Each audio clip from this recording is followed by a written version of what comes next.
Members, please take your seats. Madam Clerk, please call the roll.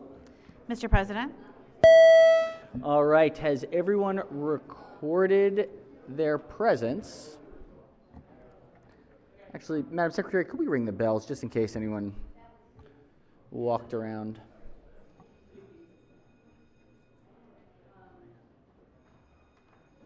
Almost there. All right. Senator from the 19th District. 29, yep.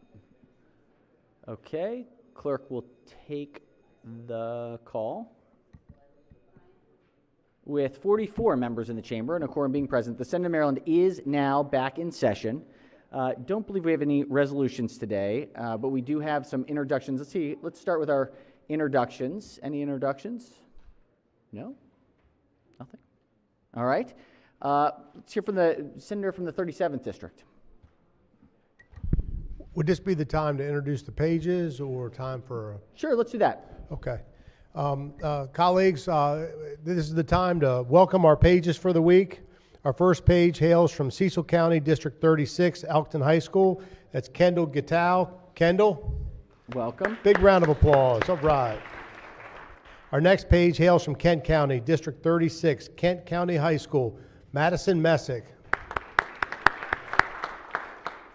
Our next page hails from Caroline County, District 36, North Caroline High School. Leslie Montercasio. Our next page hails from Washington County, District 2A, Boonesboro High School. William Moore. Our next page hails from Frederick County, District 4, Middleton High School. Michael Olson. Our next page hails from Charles County, District 28, Westlake High School. Kayla Pratt.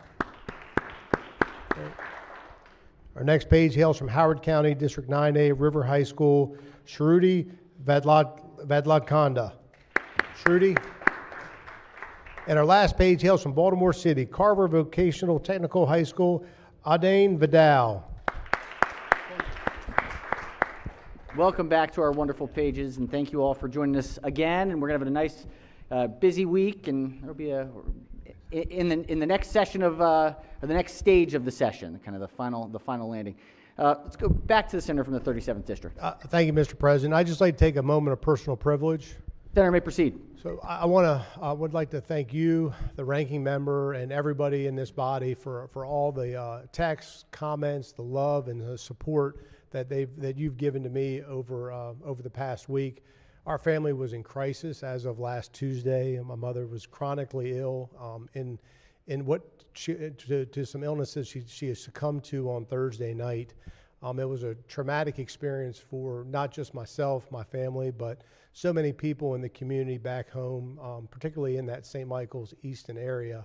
And the support was just tremendous, but I just, the extended family that exists, they're all over the place, but I just wanted everybody to know that you are my extended family. And the support is not just to get over the grief, but it's to deal with the grief yourself. And it was a really hard experience. And we're still dealing with it. You'll see me cry a little bit now between sine die. It lasts about 2 minutes, and then I get better. But, I'm fortunate to have that moment, to have that sorrow. I had a mom who was there for me, who went above and beyond and more than anybody could ever ask for. And what was so special about her is it wasn't just for me. It was so many people that she spent her life dedicating to try to help. If she could find someone in need, that was a duty for her, and she would do whatever she could to help them. There are at least 15 people I know of who lived in our home because they didn't have a place to live. She did that because she loved people and she wanted to help people. And she did it in a time that wasn't something you did she never did it for public acclaim. And it wasn't something she wanted credit for. She always did it when it was the right thing to do. There are a lot of things that are going on in society right now. Those are battles that are happening. Those are things that my mother dealt with 30 years ago, and she never asked for permission. She never asked for acclaim. She just did it. And for that, she's gotten so much respect back home. That's something that doesn't really translate to Annapolis, But to have her recognized and to have the Senate adjourn in her honor for our family was just above and beyond. So thank you. God bless you. I love you all. Thank you.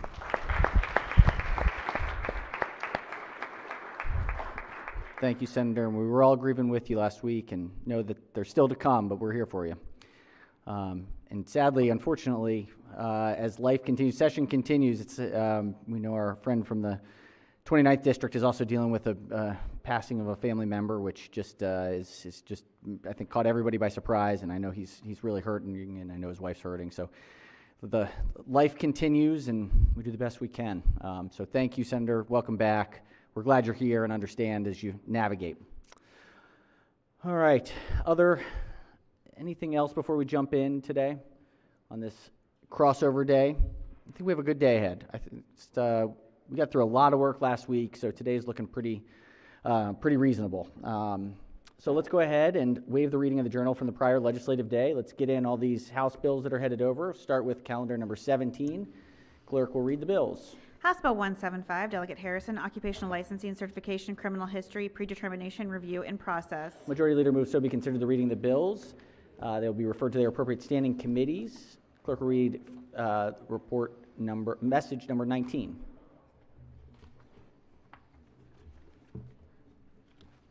House Bill number 2, Delegate Boyce, Property Taxes, Authority of Counties to establish a subclass instead of special rate for vacant and abandoned property.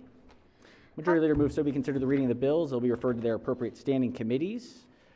On to message number 19. Clerk will read the bills. House Bill 38, Delegate Edelson, Baltimore City, motor vehicle off-street parking requirements near mass transit stations. Majority Leader moves so be considered the reading of the bills to their standing committees. Message 20. Clerk will read the bills. House Bill 162, Delegate Cardin, Courts, Prohibited Liability Agreements, Recreational Facilities. Majority Leader moves so be considered the reading of the bills. They'll head to their standing committees. And finally, message number 21. Clerk will read the bills. House Bill 73, Delegate Bartlett, Criminal Procedure, Expungement, Completion of Sentence. All right. Majority Leader moves so be considered the reading of the bills, and they will be referred to their appropriate standing committees. Okay, let's start with layover calendars today and see how far we can get. Let's go ahead and start with layover calendar number 44. Clerk will read the bill. Senate Bill 74, Senator Ellis, State Designation, State Fruit, Persimmon. Question is in the adoption of the two committee amendments and the favorable report. All right, question is on the two committee amendments and the favorable committee report. On the amendments, any discussion? Any objections? Without objection, the two committee amendments are adopted. Question now is on the amended report. Any discussion? Any objections? Without objection, the amended report is adopted. Are there any further amendments to the bill or its title? Seeing none, Senate Bill 74 is hereby ordered printed for third reading. Let's go to layover calendar 45. Clerk will read the bill.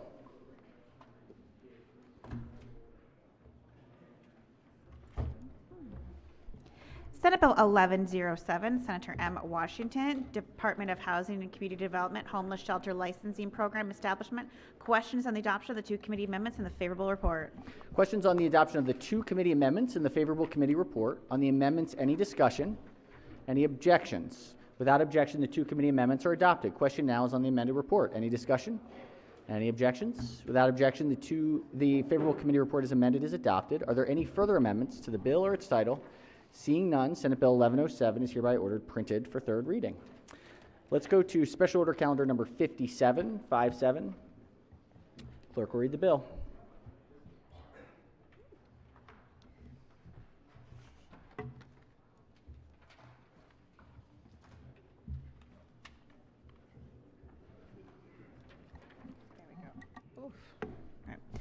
Senate Bill 969, Senator Alfred, Stream Restoration, Contractor Licensing, and Chesapeake Atlantic Coastal Bay Restoration and Funding, Whole Watershed Act. The bill is on second reading and open to amendment. All right, the bill is on second reading, subject to amendment. Are there any amendments to the bill or its title? Chair recognizes the bill sponsor. Thank you, Mr. President. I have an amendment. Senator has an amendment. Pages will collect and distribute the senator's amendment.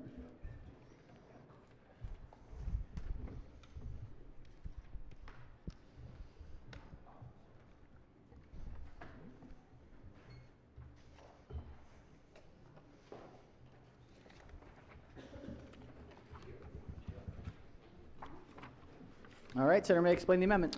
Thank you, Mr. President. I want to thank the floor leader for working with me on some consensus amendments, some technical amendments that address feedback from legislators and I think 3 different state agencies in response to the committee's work, and just to make sure there's consistency with legislative intent across the bill. So with that, Mr. President, I ask the committee to accept this as a friendly amendment. All right, the senator moves the amendment. Let's hear from the floor leader. We accept this as a friendly amendment. All right, on the floor, let's see, are there any objections to the senator's amendment? Without objection, the amendment is adopted. Are there any further amendments to the bill or its title? Seeing none, Senate Bill 969 is hereby ordered printed for third reading. All right, let's go to Special Order Calendar number 58. Clerk will read the bill. Senate Bill 905, Senator Kelly, Public Safety Extreme Risk Protective Order Review of Court Records. Question is on the adoption of the favorable report. All right, question is on the favorable report. Let's hear from Chair of the Committee. Thank you, Mr. President. I just have an additional amendment. Additional amendment. Okay, let's see on the report. Any further discussion on the report? Any objections to the report? Without objection, the favorable committee report is adopted. The chair has an amendment. The pages will collect and distribute the senator's amendment.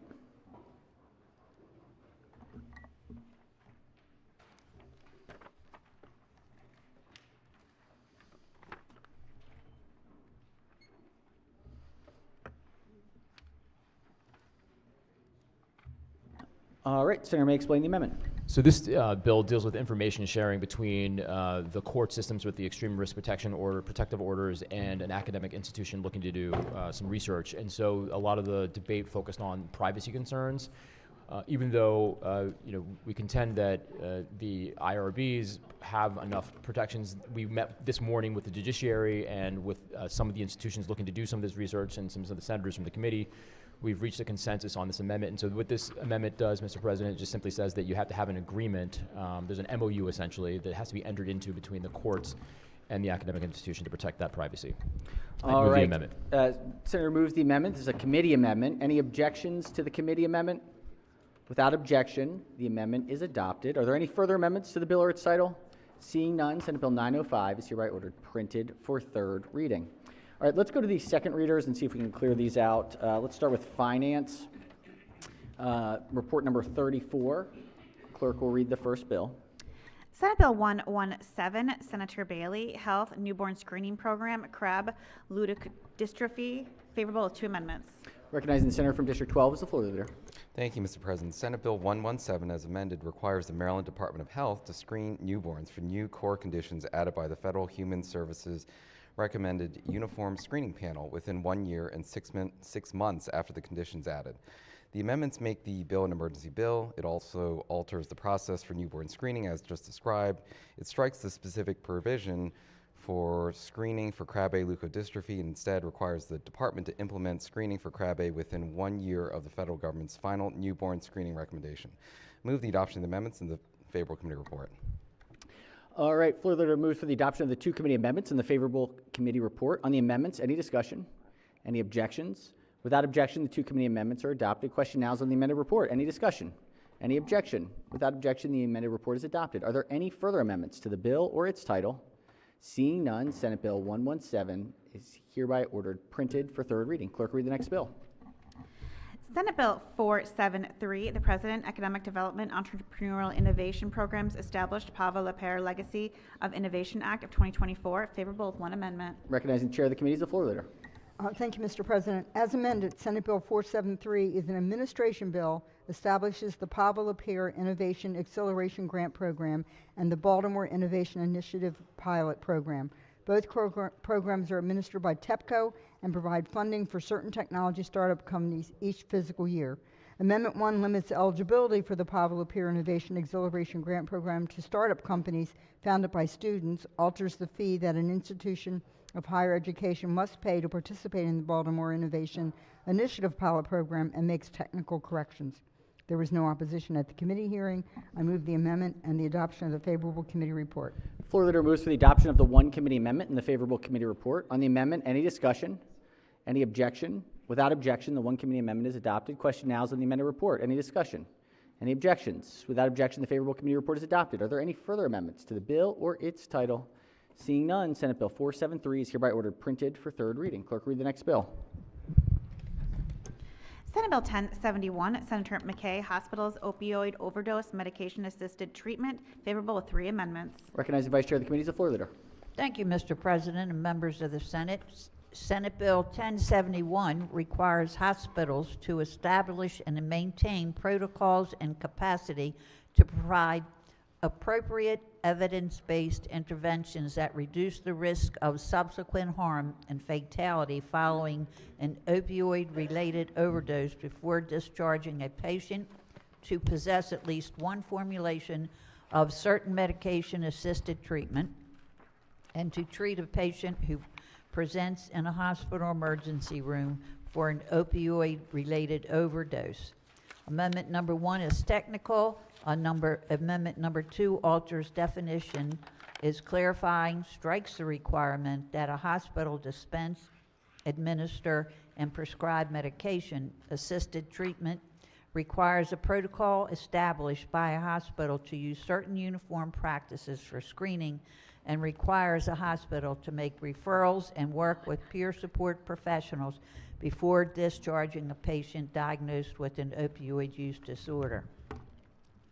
Amendment number 3 strikes the requirement for a $500,000 appropriation from the Opioid Restitution Fund in fiscal 2026, and instead requires a study about whether and how opioid restitution funds can be used to provide the training and resources required to implement the bill. I move the amendments and the adoption of the favorable committee report. Floor leader moves to the adoption of the 3 committee amendments and the favorable committee report. On the 3 amendments, any discussion? Any objections? Without objection, the 3 committee amendments are adopted. Question now is on the amended report. Any discussion? Any objections? Without objection, the favorable report as amended is adopted. Are there any further amendments to the bill or its title? Seeing none, Senate Bill 1071 is hereby ordered printed for third reading. Let's go to Budget and Tax. Report number 19. Clerk, read the bill.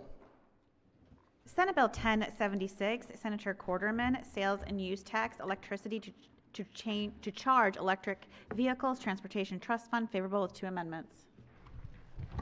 All right. Here from the senator from District 2 is the floor leader. Bill sponsor.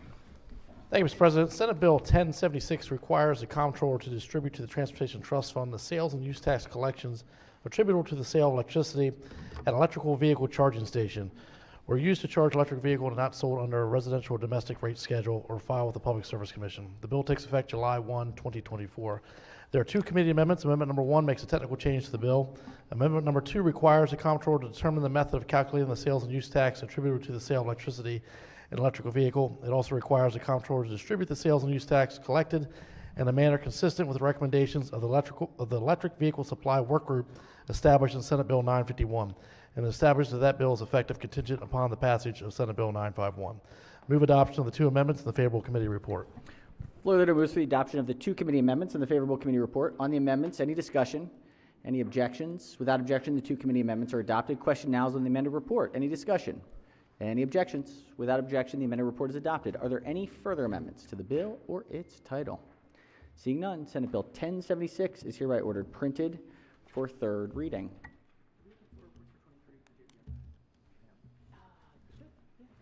All right, let's go to judicial proceedings, at least the first report we have here.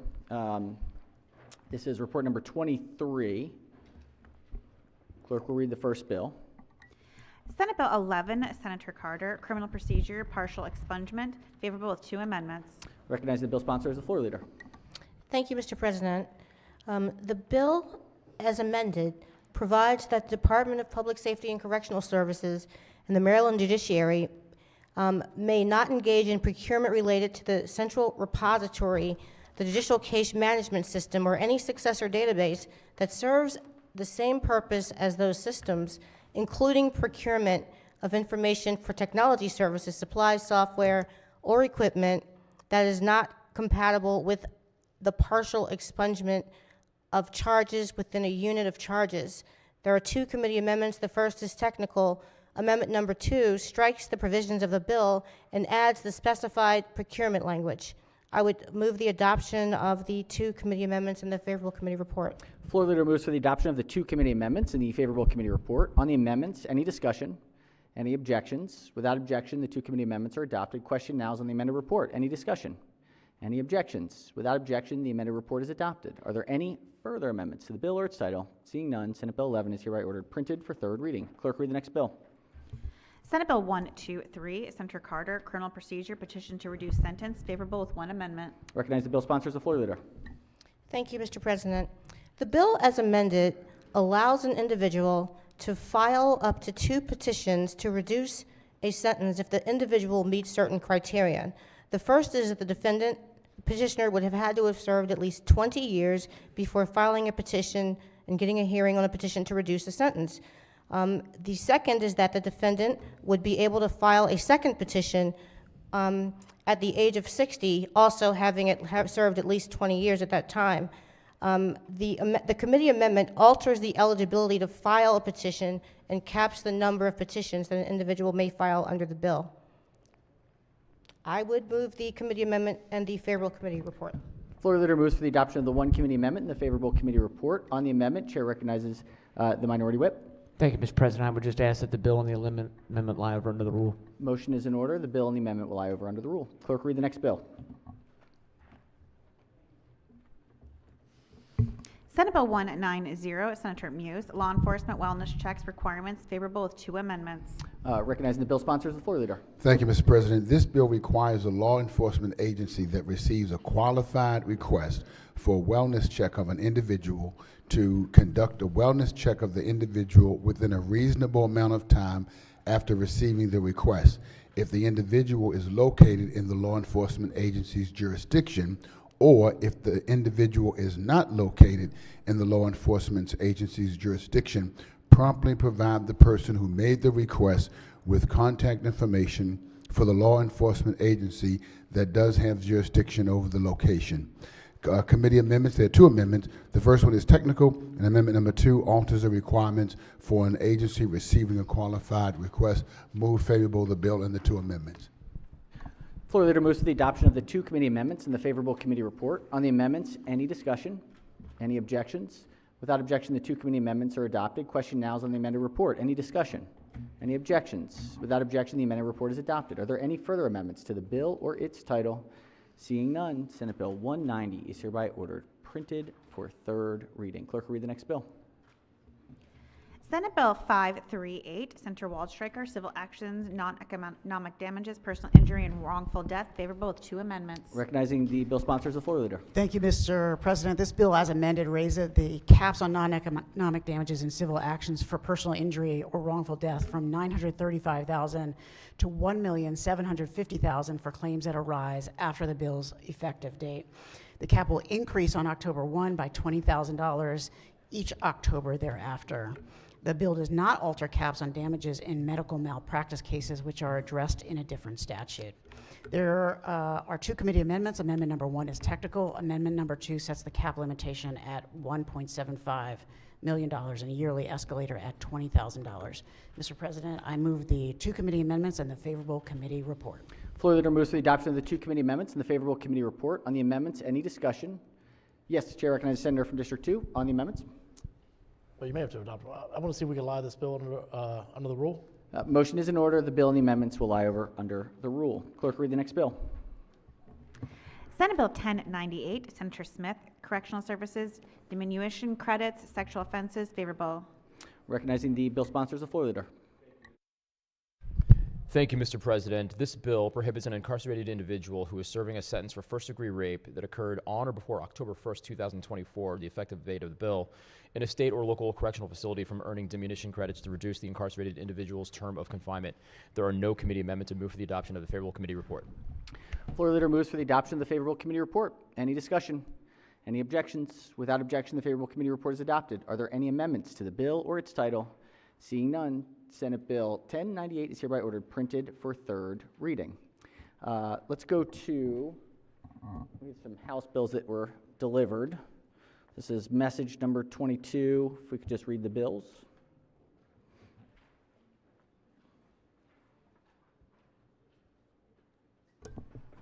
House Bill 424, Montgomery County Delegation, Montgomery County Housing Opportunities Commission, alterations, MC 3-24. Majority Leader moves so be considered the reading of the bills. They will be referred to their appropriate standing committees. All right. Let's go ahead and do a quorum call. Mr. President? Madam Secretary, could we please ring the bells too, please? Has everyone recorded their presence? If so, the clerk will take the call. With 44 members in the chamber and a quorum being present, the Senate of Maryland remains in session. Let's go to third reading calendar number 69. Clerk will read the first bill. Senate Bill 59, Senator Ellis, Hospitals Care of Infants After Discharge, Safe Sleep Act of 2024. Senate Bill 59 is on third reading for final passage. Any discussion? If not, clerk will call the roll. Mr. President? Has everyone recorded their vote? Anyone wish to change their vote, explain their vote? If not, the clerk will take the call. With 44 votes in the affirmative, Senate Bill 59 have received a constitutional majority is declared passed. Clerk will read the next bill. Senate Bill 84, Senator Rosapep, Teacher Degree Apprenticeship. Senate Bill 84 is on third reading for final passage. Any discussion? If not, clerk will call the roll. Mr. President? Has everyone recorded their vote? Anyone wish to change their vote, explain their vote? If not, the clerk will take the call. With 45 votes in the affirmative, Senate Bill 84 have received a constitutional majority is declared passed. Clerk will read the next bill. Senate Bill 511, Senator A. Washington, Maryland Department of Labor Report on Apprenticeship Mentoring Ratios. Senate Bill 511 is on third reading for final passage. Any discussion? If not, clerk will call the roll. Mr. President? Has everyone recorded their vote? Anyone wish to change their vote, explain their vote? If not, the clerk will take the call. With 45 votes in the affirmative, Senate Bill 511 having received a constitutional majority is declared passed. Clerk will read the next bill. Senate Bill 516, Senator A. Washington, Economic Development, Maryland Aerospace Technology Commission. All right, Senate Bill 516 is on third reading for final passage. Any discussion? If not, clerk will call the roll. Mr. President? Has everyone recorded their vote? Anyone wish to change their vote, explain their vote? If not, the clerk will take the call.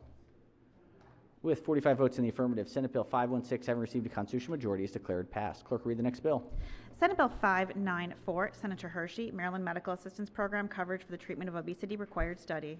Senate Bill 594 is on third reading for final passage. Any discussion? If not, clerk will call the roll. Mr. President?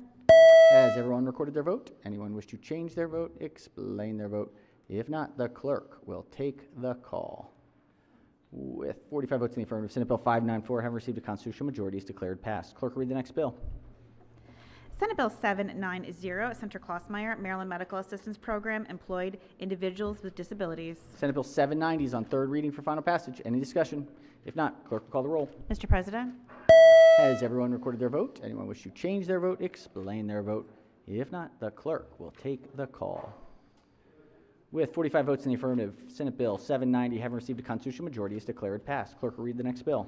Senate Bill 797, Senator Hester, Education Access to Attorneys, Advocates, and Consultants for Special Education Program and Fund established. Senate Bill 797 is on third reading for final passage. Any discussion? If not, clerk will call the roll. Mr. President? Has everyone recorded their vote? Anyone wish to change their vote, explain their vote? If not, the clerk will take the call. With 45 votes in the affirmative, Senate Bill 797 having received a constitutional majority is declared passed. Clerk will read the next bill. Senate Bill 843, Senator Klossmeyer, Workers' Compensation Benefits Hearing Loss. Senate Bill 843 is on third reading for final passage. Any discussion? If not, clerk will call the roll. Mr. President? Has everyone recorded their vote? Anyone wish to change their vote, explain their vote? If not, the clerk will take the call. With 45 votes in the affirmative, Senate Bill 843 having received a constitutional majority is declared passed. Clerk will read the next bill. Senate Bill 896, Senator Carter, Baltimore Convention and Tourism Redevelopment and Operating Authority Task Force. Senate Bill 896 is on third reading for final passage. Any discussion? If not, clerk will call the roll. Mr. President? Has everyone recorded their vote? Anyone wish to change their vote, explain their vote? If not, the clerk will take the call. 45 votes in the affirmative, Senate Bill 896 having received a constitutional majority is declared passed. Clerk will read the next bill. Senate Bill 910, Senator Rosapep, Governor's Workforce Development Board, Study on Advancing Skills-Based Hiring.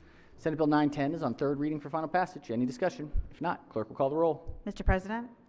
Has everyone recorded their vote? Anyone wish to change their vote, explain their vote? If not, the clerk will take the call. With 45 votes in the affirmative, Senate Bill 910, having received a constitutional majority, is declared passed. Clerk will read the next bill.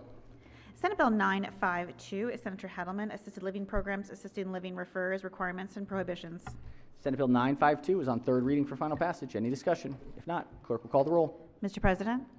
Has everyone recorded their vote? Anyone wish to change their vote, explain their vote? If not, the clerk will take the call. With 45 votes in the affirmative, Senate Bill 952, having received a constitutional majority, is declared passed. Let's go to calendar number 70. Clerk will read the first bill. Senate Bill 100, Senator Watson, Criminal Law, Organized Retail Theft. Senate Bill 100 is on third reading for final passage. Any discussion? If not, clerk will call the roll. Mr. President? Has everyone recorded their vote? Anyone wish to change their vote, explain their vote? If not, the clerk will take the call. With 45 votes in the affirmative, Senate Bill 100, having received a constitutional majority, is declared passed. Clerk will read the next bill. Senate Bill 429, Senator Bailey, Corporations and Associations, Protestant Episcopal Church, Diocese of Washington, Study of Property Held in Trust by the United Methodist Church. Senate Bill 429 is on third reading for final passage. Any discussion? If not, clerk will call the roll. Mr. President? Has everyone recorded their vote? Anyone wish to change their vote, explain their vote? If not, the clerk will take the call. With 43 votes in the affirmative, Senate Bill 429, having received a constitutional majority, is declared passed. Clerk will read the next bill.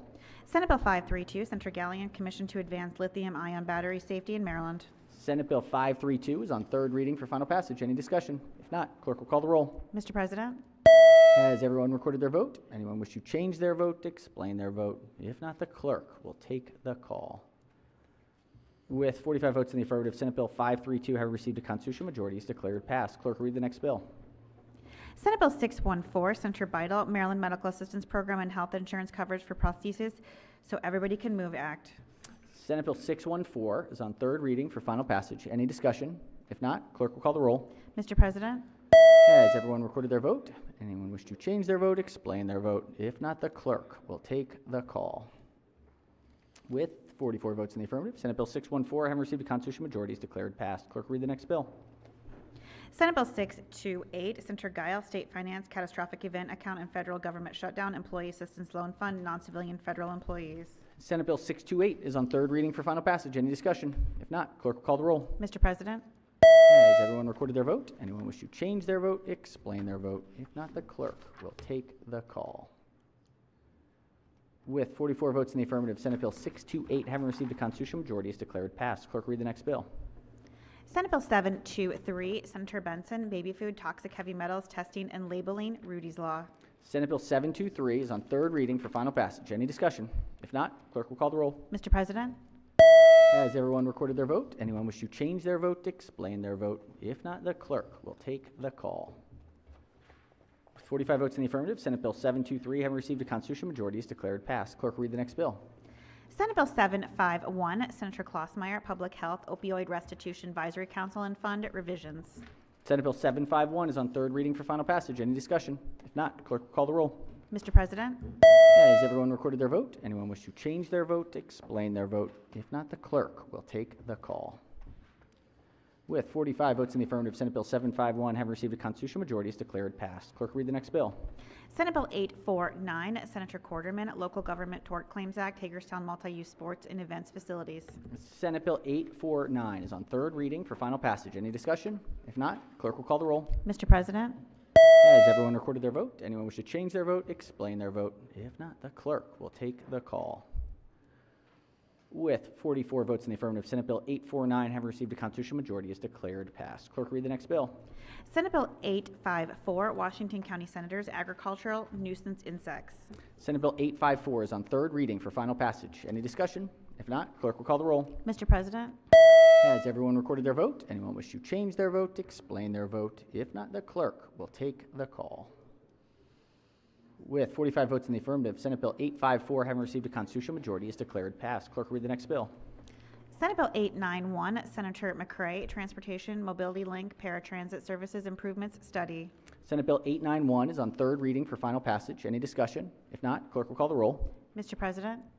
Has everyone recorded their vote? Anyone wish to change their vote, explain their vote? If not, the clerk will take the call. With 45 votes in the affirmative, Senate Bill 891, having received a constitutional majority, is declared passed. Clerk, read the next bill. Senate Bill 1068, Senator Kagan, Department of Information Technology, Evaluation and Development of a 311 portal using artificial intelligence. Senate Bill 1068 is on third reading for final passage. Any discussion? If not, clerk will call the roll. Mr. President, Has everyone recorded their vote? Anyone wish to change their vote, explain their vote? If not, the clerk will take the call. With 45 votes in the affirmative, Senate Bill 1068, having received a constitutional majority, is declared passed. Chair recognizes the senator from the 32nd District. Thank you, Mr. President. My button didn't work on Senate Bill 628. 628 in the Positive. green. Any objections? Without objection, so ordered. Senator from District 11. Thank you very much, Mr. President. Same issue, Senate Bill 849. 849 in the green. Yes, Any please. objections? Without objection, so ordered. Yes, Senator from Montgomery County. Forgot to bring my paper clip this morning, Mr. President. It's 614 in the green, please. 614 in the green. Any objections? Without objection, so ordered. All right. Yes, 42nd. Thank you, Mr. President. On Senate Bill 59, my finger didn't work. I'd like to be recorded in the affirmative. In the affirmative on which, I'm sorry, Affirmative. in which bill? Sorry, Senator. I'm sorry, Senate Bill 59. 59. Excellent. All right. Any objections? Without objection, so ordered. All right. Let's go to calendar number 71. Clerk will read the first bill. Senate Bill 35, Senator McCray, Supplemental Nutrition Assistance Program, State Supplement. All right. Senate Bill 35 is on third reading for final passage. Any discussion? If not, clerk will call the roll. Mr. President, Has everyone recorded their vote? Anyone wish to change their vote, explain their vote? If not, the clerk will take the call. With 35 votes in the affirmative, Senate Bill 35, having received a constitutional majority, is declared passed. Clerk will read the next bill. Senate Bill 57, Senator Sidnor, Evidence, Wiretapping, and Electronic Surveillance, President. Fair Housing Testimony. Senate Bill 57 is on third reading for final passage. Chair recognizes the minority whip. Thank you, Mr. President. Back on Friday, we had an extensive discussion and some amendments on this bill. So I just wanted to speak about it for a moment and be sure that folks are aware. In Maryland, we have a two-party consent law when it comes to recording, and it was pointed out to me, you can record video with no sound with that two-party consent, but you have to, if you're going to record sound and have the voice of somebody, you have to have their consent.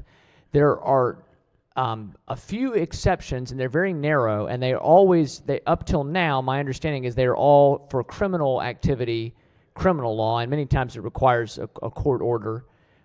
There are emergency exceptions, for example, in the police camera law, which says that if a police officer comes up on a scene of problems, doesn't have to identify that he's recording. But otherwise, police, when they pull you over, if they stop you, or if they're talking with you, they have to let you know you're being recorded.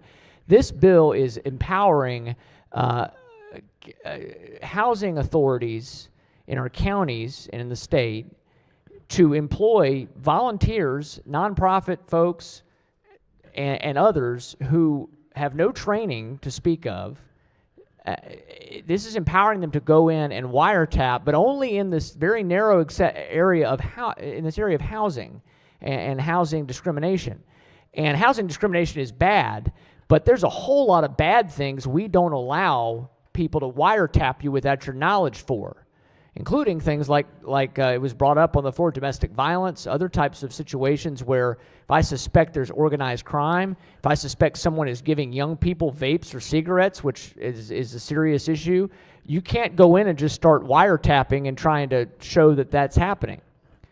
But with this bill, we're going to do it for trying to show that somebody might not be completely on the up and up talking with different folks about housing. And once again, not that that's not a serious issue, but this bill is opening up really to, this would be the first time, as I understand it, this would be the first time that we allow non-warranted wiretapping that goes over our two-party consent law for some sort of civil type of issue or civil violation. So this is a big step here. I'm somebody who thinks our two-party consent law is a good thing, even though sometimes it can be very inconvenient when trying to prove that somebody's doing something wrong. There's also a lot of ways that wiretapping without someone's knowledge or recording without somebody's knowledge can be very embarrassing, harmful, and not fair in the process. And so, Mr. President, my vote on this will be read, and I'm rising just speaking for myself, but I think it's important for anybody who want to guard our civil liberties and make sure we're protecting people's privacy.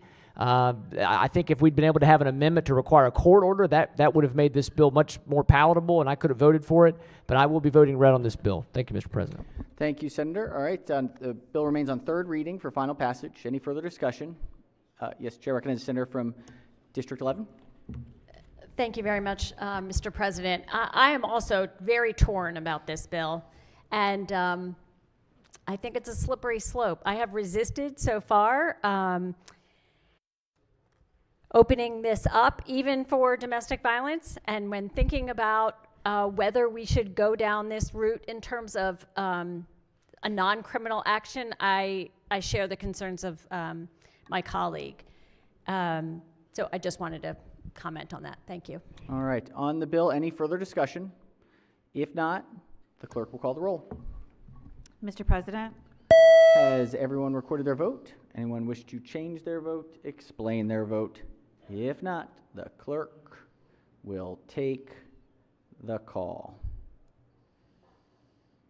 With 28 votes in the affirmative, Senate Bill 57, having received a constitutional majority, is declared passed. Clerk will read the next bill.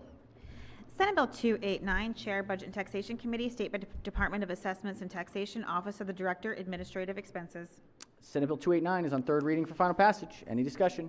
If not, clerk will call the roll. Mr. President, Has everyone recorded their vote? Anyone wish to change their vote, explain their vote? If not, the clerk will take the call. With 45 votes in the affirmative, Senate Bill 289, having received a constitutional majority, is declared passed. Clerk will read the next bill.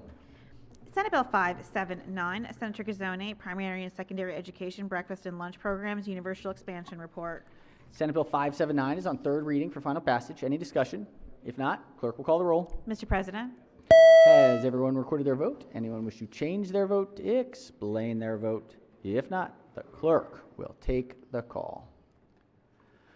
45 votes in the affirmative. Senate Bill 579, having received a constitutional majority, is declared passed. Clerk will read the next bill.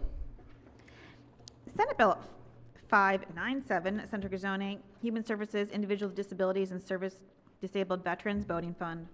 Senate Bill 597 is on third reading for final passage. Any discussion? If not, clerk will call the roll. Mr. President, Has everyone recorded their vote? Anyone wish to change their vote, explain their vote? If not, the clerk will take the call. With 45 votes in the affirmative, Senate Bill 597, having received a constitutional majority, is declared passed. Clerk will read the next bill. Senate Bill 740, Senator Guile, operating a vessel under the influence of alcohol enforcement, Nix Law. Senate Bill 740 is on third reading for final passage. Any discussion? If not, clerk will call the roll. Mr. President, Has everyone recorded their vote? Anyone wish to change their vote, explain their vote? If not, the clerk will take the call. With 44 votes in the affirmative, Senate Bill 740, having received a constitutional majority, is declared passed. Clerk will read the next bill. Senate Bill 973, Senator West, Maryland Tort Claims Act, Sheriffs and Deputy Sheriffs, County Responsibility. Senate Bill 793 is on third reading for final passage. Any discussion? If not, clerk will call the roll. Mr. President, Has everyone recorded their vote? Anyone wish to change their vote, explain their vote? If not, the clerk will take the call.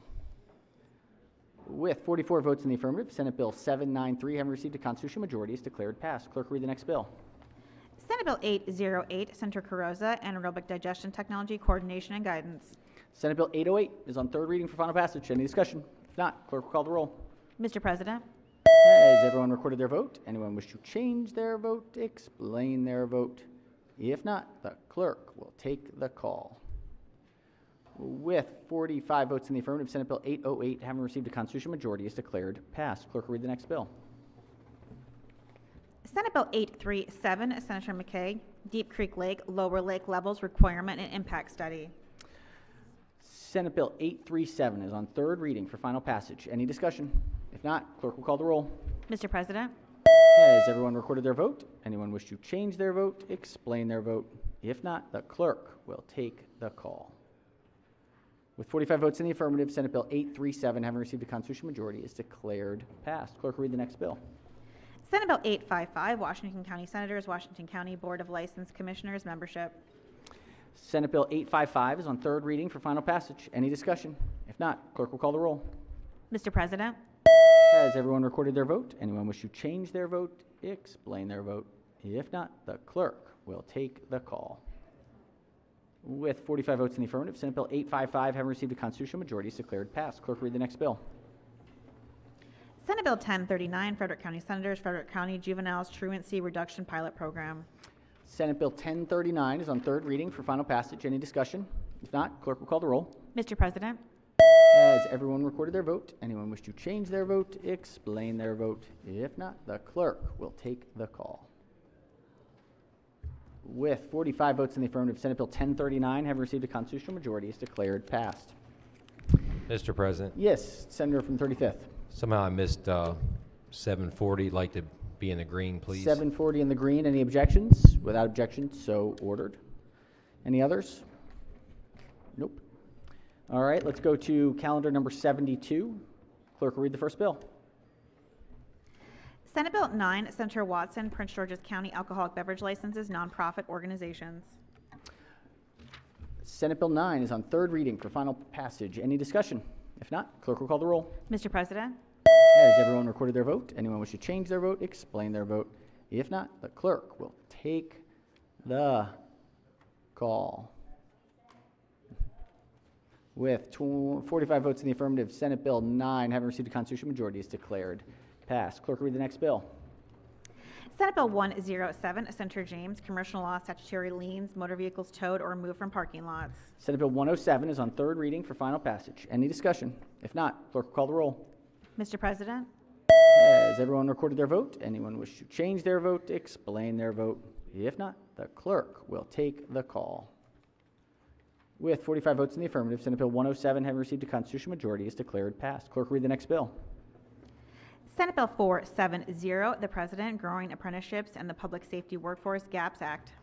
Senate Bill 470 is on third reading for final passage. Any discussion? If not, clerk will call the roll. Mr. President, Has everyone recorded their vote? Anyone wish to change their vote? Explain their vote. If not, the clerk will take the call. With 45 votes in the affirmative, Senate Bill 470, having received a constitutional majority, is declared passed. Clerk will read the next bill.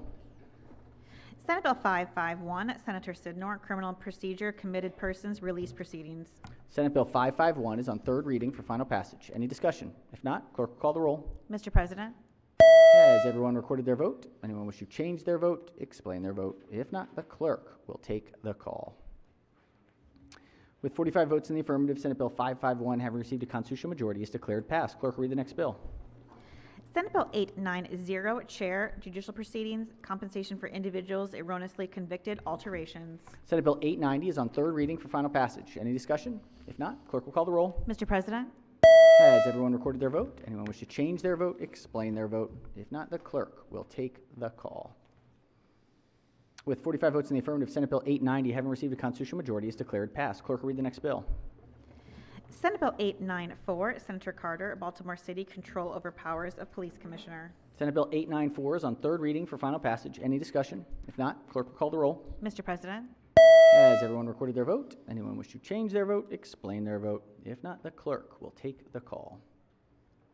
45 votes in the affirmative. Senate Bill 894, having received a constitutional majority, is declared passed. Clerk will read the next bill. Senate Bill 1014, Senator Charles, State Procurement, Procurement Forecast and Outreach. Senate Bill 1014 is on third reading for final passage. Any discussion? If not, clerk will call the roll. Mr. President, Has everyone recorded their vote? Anyone wish to change their vote? Explain their vote. If not, the clerk will take the call. With 45 votes in the affirmative, Senate Bill 1014, having received a constitutional majority, is declared passed. Clerk will read the next bill. Senate Bill 1042, Senator Guile, Education, Armed Services, Vocational Aptitude Battery, Student Information. Senate Bill 1042 is on third reading for final passage. Any discussion? If not, clerk will call the roll. Mr. President, Has everyone recorded their vote? Anyone wish to change their vote? Explain their vote. If not, the clerk will take the call. 45 votes in the affirmative, Senate Bill 1042, having received a constitutional majority, is declared passed. Clerk will read the next bill. Senate Bill 1059, Senator Ellis, Maternal Health Assessments, Referrals, Reporting, Maryland Maternal Health Act of 2024. Senate Bill 1059 is on third reading for final passage. Any discussion? If not, clerk will call the roll. Mr. President, Has everyone recorded their vote? Anyone wish to change their vote? Explain their vote. If not, the clerk will take the call. With 45 votes in the affirmative, Senate Bill 1059, having received a constitutional majority, is declared passed. Clerk will read the next bill. Senate Bill 1080, Senator McCray, State Personnel, Maryland Department of Health, pay rates. Senate Bill 1080 is on third reading for final passage. Any discussion? If not, clerk will call the roll. Mr. President, Has everyone recorded their vote? Anyone wish to change their vote, explain their vote? If not, the clerk will take the call. With 45 votes in the affirmative, Senate Bill 1080, having received a constitutional majority, is declared passed. Clerk will read the next bill. Senate Bill 1094, Senator McKay, State Lakes Protection and Restoration Fund, extension. Senate Bill 1094 is on third reading for final passage. Any discussion? If not, clerk will call the roll. Mr. President, Has everyone recorded their vote? Anyone wish to change their vote, explain their vote? If not, the clerk will take the call. With 45 votes in the affirmative, Senate Bill 1094, having received a constitutional majority, is declared passed. Let's go to calendar 73. Mr. President, Oh, yes, Senator from the 27th. my button got stuck or didn't get stuck. 793 green, please. 793 in the green. Any objections? Without objection, so ordered. All right, calendar 7-3. Clerk will read the first bill. Senate Bill 46, Senator Waldstreicher, Condominium Sales and Contracts, Asbestos Disclosure. Senate Bill 46 is on third reading for final passage. Any discussion? If not, clerk will call the roll. Mr. President, Has everyone recorded their vote? Anyone wish to change their vote, explain their vote? If not, the clerk will take the call. With 45 votes in the affirmative, Senate Bill 46, having received a constitutional majority, is declared passed. Clerk will read the next bill. Senate Bill 139, Senator Watson, Driver's Licenses, Suspension for Child Support Arrearages, exception. Senate Bill 139 is on third reading for final passage. Any discussion? If not, clerk will call the roll. Mr. President, Has everyone recorded their vote? Anyone wish to change their vote, explain their vote? If not, the clerk will take the call. With 45 votes in the affirmative, Senate Bill 139, having received a constitutional majority, is declared passed. Clerk, read the next bill. Senate Bill 542, Senator Carter, Courts, Prohibited Liability Agreements, Recreational Facilities. 452. 452. Senate Bill 452, excellent. Senate Bill 452 is on third reading for final passage. Any discussion? If not, clerk will call the roll. Mr. President, Has everyone recorded their vote? Anyone wish to change their vote, explain their vote? If not, the clerk will take the call. With 45 votes in the affirmative, Senate Bill 452, having received a constitutional majority, is declared passed. Clerk will read the next bill. Senate Bill 620, Senator Carter, Resources and Education for All Prisons, REAP Act. Senate Bill 620 is on third reading for final passage. Any discussion? If not, clerk will call the roll. Mr. President, Has everyone recorded their vote? Anyone wish to change their vote, explain their vote? If not, the clerk will take the call. 45 votes in the affirmative, Senate Bill 620, having received a constitutional majority, is declared passed. Clerk will read the next bill. Senate Bill 733, Senator Carter, Task Force to Study Transparency and Tax Incentives. Senate Bill 733 is on third reading for final passage. Any discussion? If not, clerk will call the roll. Mr. President, Has everyone recorded their vote? Anyone wish to change their vote, explain their vote? If not, the clerk will take the call. With 45 votes in the affirmative, Senate Bill 733, having received a constitutional majority, is declared passed. Clerk will read the next bill. Senate Bill 795, Senator Guile, Health Occupations Practice Audiology Definition. Senate Bill 795 is on third reading for final passage. Any discussion? If not, clerk will call the roll. Mr. President, Has everyone recorded their vote? Anyone wish to change their vote, explain their vote? If not, the clerk will take the call. With 44 votes in the affirmative, Senate Bill 795, having received a constitutional majority, is declared passed. Clerk will read the next bill. Senate Bill 816, Senator Hester, Economic Development Cyber Maryland Fund Program and alterations. Senate Bill 816 is on third reading for final passage. Any discussion?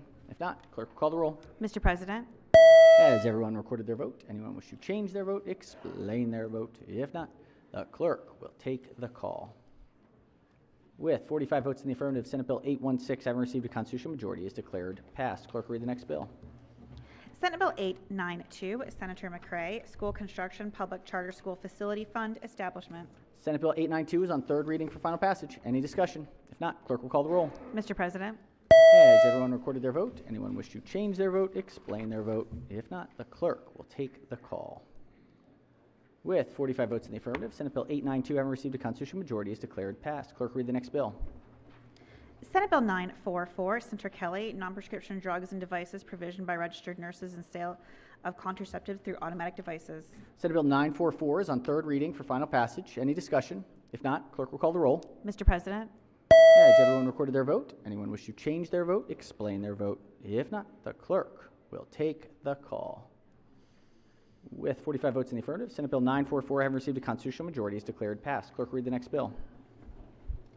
Senate Bill 963, Carroll County Senators, Carroll County Office of Permits Inspections, denial of commercial permit or license for unpaid assessed personal property taxes. Senate Bill 963 is on third reading for final passage. Any discussion? If not, clerk will call the roll. Mr. President, Has everyone recorded their vote? Anyone wish to change their vote, explain their vote. If not, the clerk will take the call. Bless you. With 45 votes in the affirmative, Senate Bill 963, having received a constitutional majority, is declared passed. Clerk, read the next bill. Senate Bill 1092, Senator Gazzone, Emergency Services Funding. Senate Bill 1092 is on third reading for final passage. Any discussion? If not, clerk will call the roll. Mr. President, Has everyone recorded their vote? Anyone wish to change their vote, explain their vote? Recognizing the minority. Oh, all right. If not, the clerk will take the call. With 38 votes in the affirmative, Senate Bill 1092, having received a constitutional majority, is declared passed. Clerk will read the next bill. Senate Bill 1099, Senator Smith, Emergency Services Automated External Defibrillator and Naloxone Co-location Initiative Requirements for Public Buildings. Senate Bill 1099 is on third reading for final passage. Any discussion? If not, clerk will call the roll. Mr. President, Has everyone recorded their vote? Anyone wish to change their vote, explain their vote? If not, the clerk will take the call. With 45 votes in the affirmative, Senate Bill 1099, having received a constitutional majority, is declared passed. All right. Let's move to report number 74. Clerk, read the first bill. Senate Bill 118, Senator Muse, Drunk Driving Offenses Expungement in the Ignition Interlock System Program. Senate Bill 118 is on third reading for final passage. Any discussion? If not, clerk will call the roll. Mr. President, Has everyone recorded their vote? Anyone wish to change their vote, explain their vote? Yes, Chair recognizes the senator from the 42nd. Has 2 minutes to explain his vote. Thank you, Mr. President. So this bill permits someone to get a PBJ, probation before judgment, on a DUI, and then expunge that. My feeling is I was happy to have the DUI shielded, which would mean the public would not know after a period of time that a DUI had been committed and a PBJ had been granted on that DUI. But to expunge it means that the judge, in the event that the driver commits another drunk driving offense, the judge would not know that the driver has been convicted previously of a drunk driving offense and been sentenced to a PBJ. My feeling is shielding is fine, but and altogether expunging it is a bad idea, because we need to let our judges know that someone who's committed a drunk driving offense was previously sentenced for committing a drunk driving offense. Thank you. All right, question remains. Excuse me. Are any senators wish to explain their vote? If not, the clerk will take the call. With 30 votes in the affirmative, Senate Bill 118, having received a constitutional majority, is declared passed. Clerk, read the next bill. Senate Bill 202, Senator Benson, Department of Aging Caregiver Expense Grant Program established. Senate Bill 202 is on third reading for final passage. Any discussion? If not, clerk will call the roll. Mr. President, Has everyone recorded their vote? Anyone wish to change their vote, explain their vote? If not, the clerk will take the call. With 45 votes in the affirmative, Senate Bill 202, having received a constitutional majority, is declared passed. Clerk will read the next bill. Senate Bill 259, Share Budget and Taxation Committee, Natural Resources, Maryland State Parks, Funds, and Plan Alterations. Senate Bill 259 is on third reading for final passage. Any discussion? If not, clerk will call the roll. Mr. President, Has everyone recorded their vote? Anyone wish to change their vote, explain their vote? If not, the clerk will take the call. With 36 votes in the affirmative, Senate Bill 259, having received a constitutional majority, is declared passed. Clerk, read the next bill. Senate Bill 651, Senator Kagan, Business Regulations, Sale of Motor Fuel Price Signage, Gas Price Clarity Act. Senate Bill 651 is on third reading for final passage. Any discussion? If not, clerk will call the roll. Mr. President, Has everyone recorded their vote? Anyone wish to change their vote, explain their vote? If not, the clerk will take the call. With 35 votes in the affirmative, Senate Bill 651, having received a constitutional majority, is declared passed. Clerk, read the next bill. Senate Bill 665, Senator Charles, Maryland Condominium Act, amendments to the declaration. Senate Bill 665 is on third reading for final passage. Any discussion? If not, clerk will call the roll. Mr. President, Has everyone recorded their vote? Anyone wish to change their vote, explain their vote? If not, the clerk will take the call. 45 votes in the affirmative, Senate Bill 665, having received a constitutional majority, is declared passed. Clerk will read the next bill. Senate Bill 687, Senator Smith, criminal procedure, bail bonds, 7th Judicial Circuit. Senate Bill 667 is on third reading for final passage. Any discussion? If not, clerk will call the roll. Mr. President, Has everyone recorded their vote? Anyone wish to change their vote, explain their vote? If not, the clerk will take the call. With 45 votes in the affirmative, Senate Bill 687, having received a constitutional majority, is declared passed. Clerk will read the next bill. Senate Bill 691, Senator Augustine, higher education, Charles W. Riley firefighter and ambulance and rescue squad member scholarships, alterations. Senate Bill 691 is on third reading for final passage. Any discussion? If not, clerk will call the roll. Mr. President, Has everyone recorded their vote? Anyone wish to change their vote, explain their vote? If not, the clerk will take the call. With 45 votes in the affirmative, Senate Bill 691, having received a constitutional majority, is declared passed. Clerk, read the next bill. Senate Bill 697, Senator Guile, Maryland National Guard, TRICARE Premium Reimbursement Program, alterations. Senate Bill 697 is on third reading for final passage. Any discussion? If not, clerk will call the roll. Mr. President, Has everyone recorded their vote? Anyone wish to change their vote, explain their vote? If not, the clerk will take the call. With 45 votes in the affirmative, Senate Bill 697, having received a constitutional majority, is declared passed. Clerk, read the next bill. Senate Bill 902, Senator Lewis Young, wildlife protections and highway crossings. Senate Bill 902 is on third reading for final passage. Any discussion? If not, clerk will call the roll. Mr. President, Has everyone recorded their vote?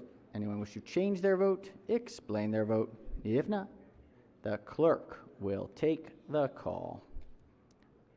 With 33 votes in the affirmative, Senate Bill 902, having received a constitutional majority, is declared passed. Clerk, read the next bill. Senate Bill 978, Senator Hester, election law, synthetic media, disclosure and regulation. Senate Bill 978 is on third reading for final passage. Any discussion?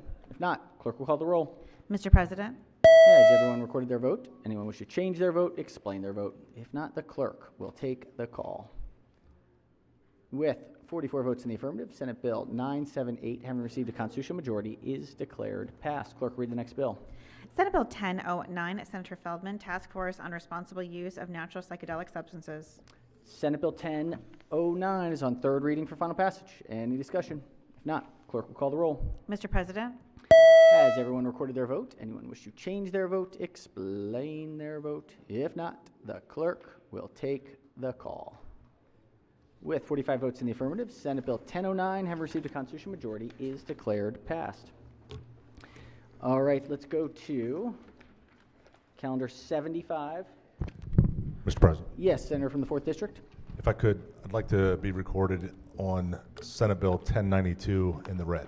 1092 in the red. If we could get one of the pages to grab the form, please. Any objections to the senators? 1092 in the red. All right, without objection, so ordered. Vice Chair of Finance? Yeah, thank you, Mr. President. I'd like to change my vote from my green to red on Senate Bill 902. 902, we're going to get a vote change, Senator, so let's get this vote change filled out, and if you could bring it back to us. All right, let's go to calendar 75. Clerk will read the first bill. Senate Bill 17, Senator West, criminal law, crimes relating to animals, conviction and sentencing. All right, Senate Bill 17 is on third reading for final passage. Any discussion? If not, clerk will call the roll. Mr. President, Has everyone recorded their vote? Anyone wish to change their vote, explain their vote? If not, the clerk will take the call. With 44 votes in the affirmative, Senate Bill 17, having received a constitutional majority, is declared passed. Clerk will read the next bill. Senate Bill 536, Senator Jackson, Environment, Nuclear Power Plants, Emergency Preparedness, Radiation Emergency Preparedness Protection Act. Senate Bill 536 is on third reading for final passage. Any discussion? If not, Mr. President. Oh, yes, Chair recognizes Minority Whip. I just wonder if I could ask the floor leader to yield for a question on this bill. Will the floor to yield? Appears so. Senator may proceed. Yes, go ahead, sir. I was just looking at the at the fiscal note in preparation for the vote. So this establishes a fee on nuclear power plants. That is correct, yes. It's an annual fee? Yes, it is. There are two fees associated with the bill. The first one is $300,000 goes to the Maryland Department of Energy, and the other is a $60,000 fee.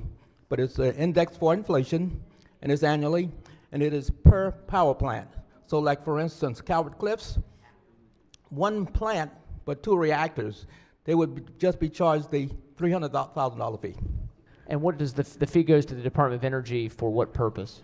Just to mitigate any potential damage or hazard or any type of contamination that we have from nuclear energy. And that's same for the $60,000 fee, or that goes? Where does the $60,000 fee go? The $60,000 fee that goes to the Maryland Department of Emergency Management. And that's for the same purpose at the Department of Emergency Management? That is correct, yes. Have we not been able to deal with emergencies in the past at Calvert Cliffs? Because that's the only nuclear plant we have in the state, I believe, correct? That is correct. It's the only plant we have here. Normally, the federal government handles that, but Maryland now, we want to make sure that we provide additional support just in case, yeah. Okay. Yes. Thank you very much for your... You're very welcome. Question. Mr. President, I asked a question only because I happened to notice that fee, and I'm sure that there's always a lot of fear around nuclear power, and I guess we need to be expanding nuclear power, not contracting it. And I know there's new technologies coming online that will actually mean we don't have to build massive reactors anymore in the coming years. There's an opportunity for more small cell nuclear. But if we're going to reduce our overall emissions and get more renewable clean energy, we need to go the way that Europe has gone and really embrace nuclear power. The days of 3 Mile Island are a long time ago, and I think so. I understand probably the motivation of this bill is just to be sure we're keeping things safe. But I'd be concerned that it'll even cause a increase in the. We're already doing a lot that increases people's power bills. So I have a lot of reluctance about voting for this bill, but I do appreciate the answers to the questions. Thank you, Senator. All right, recognize the senator from the 21st, followed by the senator from the 27th. Thank you very much, Mr. President. 3 Mile Island and Chernobyl were a long time ago. One is farther away than the other, but the dangers are real. And so if we're going to expand nuclear power, it's got to be safer than it used to be. And so really investing in the safety of nuclear power is the only thing that will allow us to expand nuclear power. So I think this is a good bill. Thank you, Mr. President. Thank you, Senator. All right, Senator from the 27th. Thank you, Mr. President. I appreciate the opportunity. As the bill reads, that $600,000 fee includes the power plant right 10 miles above us in Pennsylvania. But Constellation Energy pays for that. That's the owner of the nuclear power plant pays $300,000 annually. $60,000 goes to our emergency management folks to ensure that our communities are safe and that we have a up-to-date emergency plan. So, thank you. Great bill, by the way. Thank you, Senator. All right, any further discussion? Chair recognizes the minority leader on the third reader. Thank you very much, Mr. President. Just a quick follow-up with the floor leader, if I could. Senator may proceed. Minority Whip asked a question, just made me think, and we've talked about new technologies. Small modular reactors are being talked about. Would this include those? Yes, it would. Any power plant, the way the bill reads it, any nuclear power plant. So an SMR would be considered a nuclear power plant. So potentially as new technology is developed and you have small modular reactors, that would still be subject to a $300,000 fee as the same way that Calvert Cliffs is? It says nuclear power plant. Maybe we can come back later and amend it, but it says nuclear power plant, and an SMR would be a nuclear power plant. Okay, that is concerning, but I appreciate your willingness to take a look down the road. If something comes up, technology gets there, we'll have a conversation then too. That sounds like a winner. Sounds good. Thank you, Mr. President. Sure. Thank you. All right, question is on bills on third reading for final passage. Any further discussion? If not, the clerk will call the roll. Mr. President? Has everyone recorded their vote? Anyone wish to change their vote, explain their vote? If not, the clerk will take the call. With 39 votes in the affirmative, Senate Bill 536, having received a constitutional majority, is declared passed. Clerk, read the next bill. Senate Bill 615, Senator Simonaire, General Provisions, Commemorative Days, Maryland Veterans Suicide Prevention Day.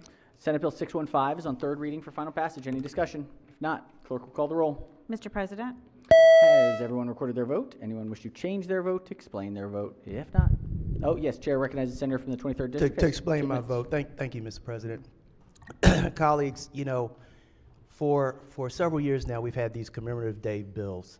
And as a sponsor of the Tuskegee Airmen bill, which took several years to pass, I'm very sensitive to commemorative days. I would have loved to see a Prince Hall Day bill come across. I'm happy to support, as a veteran, almost any veteran's commemorative day bills. But I hope that this body can come up with some real parameters and standards on how we designate commemorative days going forward. Thank you, Mr. President. Thank you, Senator. All right, any further senators wish to explain their vote? If not, the clerk, Chair recognizes the senator from the 41st District has 2 minutes to explain her vote. Mr. President, thank you very much. I just want to echo the sentiment of my colleague. I also had a commemorative day bill that was really a great idea. It would provide a day of service for the whole state of Maryland. And young people from HBCUs came to testify, and they were very excited about this bill. And I thought it was a beautiful experience for them to even have this great idea and bring it to this process and understand democracy in action. Unfortunately, they aren't going to get any good result, and I agree. We need to set better parameters on how we decide what is and what isn't going to be recognized as commemorative day. Thank you. Thank you, Senator. All right, any further senators wish to explain their vote? Yes, Chair recognizes the senator from the 45th District. Not to pile on, but I do think that it's important to lift it up. As we talked about the commemorative days, one of the things that we talked about during Black History was the important contributions that the Prince Hall had made from that standpoint. So everyone in this body got to hear that piece of it. That was one of the ones that was brought to the respective committee. So I do think that from a just the parameters that the senator has stated is very important when we talk about Black history, when we talk about lifting up the commemorative days and making sure that everybody's engaged from that standpoint. Thank you, Mr. President. Thank you, Senator. Any further senators wish to explain their vote? Yes, bill sponsor has 2 minutes to explain his vote. Thank you, Mr. President. I've sat on that committee for 14 years, so I've heard a lot of commemorative days. But when the military organizations came to me with this bill, I jumped at the opportunity. We heard riveting testimony from the Department of Veterans Affairs and also other organizations. And when we asked our veterans to go to war for us, they didn't hesitate. So when they came to me and asked if we could help, because they said this would help reduce veteran suicide, I gladly put my yes vote up there. Thank you. Thank you, Senator. All right, any further explanations to vote? If not, clerk will take the call. Mr. President, With 44 votes in the affirmative, Senate Bill 615, having received a constitutional majority, is declared passed. Clerk will read the next bill. Senate Bill 673, Senator Charles, State Procurement Small Business Reserve Program, Goals and Outreach Program. Senate Bill 673 is on third reading for final passage. Any discussion? If not, clerk will call the roll. Mr. President, Has everyone recorded their vote? Anyone wish to change their vote, explain their vote? If not, the clerk will take the call. With 44 votes in the affirmative, Senate Bill 673, having received a constitutional majority, is declared passed. Clerk, read the next bill. Senate Bill 708, Chair, Judicial Proceedings, Family Law, Kinship Care. Senate Bill 708 is on third reading for final passage. Any discussion? If not, clerk will call the roll. Mr. President, Has everyone recorded their vote? Anyone wish to change their vote, explain their vote? If not, the clerk will take the call. With 45 votes in the affirmative, Senate Bill 708, having received a constitutional majority, is declared passed. Clerk will read the next bill. Senate Bill 784, Senator Elfreth, Comprehensive Community Safety Funding Act. Senate Bill 784 is on third reading for final passage. Chair recognizes the senator from the 42nd District. Thank you, Mr. President. I want to talk for a few minutes about this bill. Senate Bill 784 would impose a new 5% sales tax on the purchase of firearms and firearm accessories. This new 5% sales tax would be on top of the existing 6% sales tax, but would only be assessed on purchases of firearms and firearm accessories by law-abiding citizens exercising their Second Amendment rights. These citizens would all have their backgrounds checked under the NICS system and would be cleared for the purchase of firearms under existing law. The additional 5% sales tax is certainly unconstitutional. because the sale of firearms and ammunition to law-abiding citizens is at the very heart of the Second Amendment. Supreme Court precedent makes it clear that a state may not single out persons and businesses for special taxes where such taxes could create even the possibility of unjustified burdens on the exercise of a constitutional right. And in support of this statement, I cite to you the Supreme Court decision in Minneapolis Star and Tribune Company versus Minnesota Commissioner of Revenue. That was an 8-1 decision. It was authored by Justice O'Connor, and the only dissenter was Justice Rehnquist. 8-1 is about as strong a decision as you can get from the Supreme Court. Now, in that case, the case presented the question of a state's power to impose a special tax on the press, much as this bill presents the question of a state's power to impose a special tax on the exercise by Maryland citizens of their Second Amendment rights to procure a firearm. Here's in part what the Supreme Court had to say about the Minnesota case. It said, clearly the First Amendment does not prohibit all regulation of the press. It's beyond dispute that the states and the federal government can subject newspapers to generally applicable economic regulations without creating constitutional problems. Minnesota, however, has not chosen to apply its general sales and use tax to newspapers. Instead, it has created a special tax that applies only to certain publications protected by the First Amendment. Now, in this case, of course, this bill would choose to apply a special 5% sales tax only to certain sales protected by the Second Amendment. The Supreme Court continued in the Minnesota case, a power to tax differentially, as opposed to a power to tax generally, gives a government a powerful weapon against the taxpayer selected. When the state imposes a generally applicable tax, there's little cause for concern. When the state singles out the press, though, as this bill singles out citizens exercising their Second Amendment rights, the political constraints that prevent a legislature from passing crippling taxes of general applicability are weakened, and the threat of burdensome taxes becomes acute.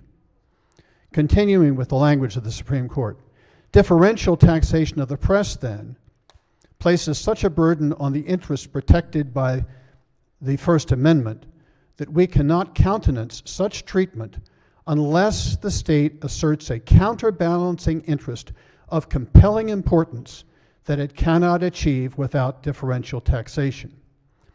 So in this case, the alleged compelling state interest is the hypothesis that guns being sold to Maryland citizens exercising their Second Amendment rights are being used to injure people who end up in shock trauma. And therefore, the money generated by the new sales tax on gun sales in Maryland is needed to fund shock trauma. Now, you will recall the colloquy I had on the floor several days ago with the sponsor of this bill. And I have transcribed a small portion of that and want to remind you of what our dialogue was. I said, can you cite to us today any instance that a person finding his or her way to shock trauma because of an injury inflicted by a gun suffered that injury because of a gun purchased legally by a law-abiding citizen exercising his or her Second Amendment rights? Is there any instance you can refer to us where that happened? The floor leader and sponsor of the bill responded, where somebody legally purchased a gun exercising his or her Second Amendment rights, and then I concluded the sentence, and some victim ended up in shock trauma as a result of being injured by that weapon. The sponsor responded, that particular weapon, I don't have that data. I don't have the specific data you're referencing. So I said, I think you've answered my question, that this bill is premised on the assumption that guns purchased by those law-abiding citizens who are going to be subjected to this tax are responsible for people ending up in shock trauma, to which the proceeds of this tax are going to be directed. But there is no data tying those particular guns to the injuries sustained by people who end up in shock trauma, correct? And the sponsor responded, at this moment, while the gun data center is being stood up, I think she meant set up, by the state police, we do not currently have that data. So coming back to the Supreme Court's decision in the Minnesota case, the court continued, the main interest asserted by Minnesota in this case is the raising of revenue, even as the main interest of the state of Maryland in this case would be the raising of revenue. The Supreme Court said, standing alone, however, it cannot justify the special treatment of the press for an alternative means of achieving the same interest without raising concerns under the First Amendment is clearly available. The state could raise the revenue by taxing businesses generally. The very selection of the press for special treatment threatens the press not only with the current differential treatment, but also with the possibility of subsequent differentially more burdensome treatment. So like in this case, the 5% increased sales tax that we want to enact today through this bill could become a 25% sales tax next year. Do you remember the old adage, the power to tax is the power to destroy? Continuing with the Supreme Court's decision, and I'm almost finished, it says, Minnesota therefore has offered no adequate justification for the special treatment of newspapers, even as in this case, no adequate justification has been given for the special treatment of citizens exercising their Second Amendment rights. So the court concludes, since Minnesota has offered no satisfactory justification for its tax on the use of ink and paper, the tax violates the First Amendment. Now you may suggest that that was a First Amendment case, this is a Second Amendment case. But the identical principles enunciated in Minneapolis Star apply to Second Amendment rights. The Supreme Court has repeatedly held that Second Amendment rights are not a second-class right, subject to an entirely different body of rules than the other Bill of Rights guarantees. Thus, the state may no more burden Second Amendment rights with special taxes than it may burden First Amendment rights with the special tax at issue in Minneapolis Star. There's nothing special about the Trauma Physician Fund or the University of Maryland Trauma Center that would justify a special tax on firearms and ammunition sales under the test used in Minneapolis Star. The fiscal needs of such locations are no doubt important, but those needs can be met by general taxes, not a special tax on people exercising their Second Amendment rights. Mr. President, to vote in favor of this bill, a bill that's so blatantly unconstitutional, would be a violation of the oath that we all took to serve in this chamber. A year and a half ago, we all raised our right hands and promised to support the U.S. Constitution. Clearly, this bill is unconstitutional. I urge the body to vote against Senate Bill 784. All right, thank you, Senator. Any bill remains on third reading for final passage. Chair recognizes the Senator from District 4. Thank you, Mr. President. Mr. President, I rise to speak on SB 784 for the simple fact that, much as my colleague said, the constitutionality of it. We are doing our best. We say we want to be friendly to business, but we do our best to raise fees and taxes on our businesses. You can go to Delaware or West Virginia, buy the same thing on both sides of our state, buy the same identical item and pay zero sales tax. Zero. We're now putting an 11% sales tax on the purchase of firearms. This tax is an attack on our FFLs and local businesses. This tax will do its best to put those businesses, drive them from our state, put them out of business, or take their business to another state. Their options are limited. Their options will be to take less for the sale that they have, and many of these are very small mom and pop shops that provide this service. They can take less, and then to stay competitive, which will affect their bottom line. Or they can keep pricing the same as every other state around them and lose out to those competitive states. Either way is a loss to our local businesses. The monies that are looking to be generated from this and their purpose, I understand what the sponsor is trying to accomplish. We just disagree on where the money should come from. The idea of being able to put a fee, or let's say an appropriate fee or fine for those of the wrongdoers, those that prey upon our communities in gun violence, those that perpetuate the act of gun violence, those that are committing the crimes and are arrested with guns on their person, in their vehicles, as prohibited users. If we want to curb that, those are the people you find. That's where you raise the revenues for this awareness, not through taxing legal gun owners or legal business owners in the state of Maryland.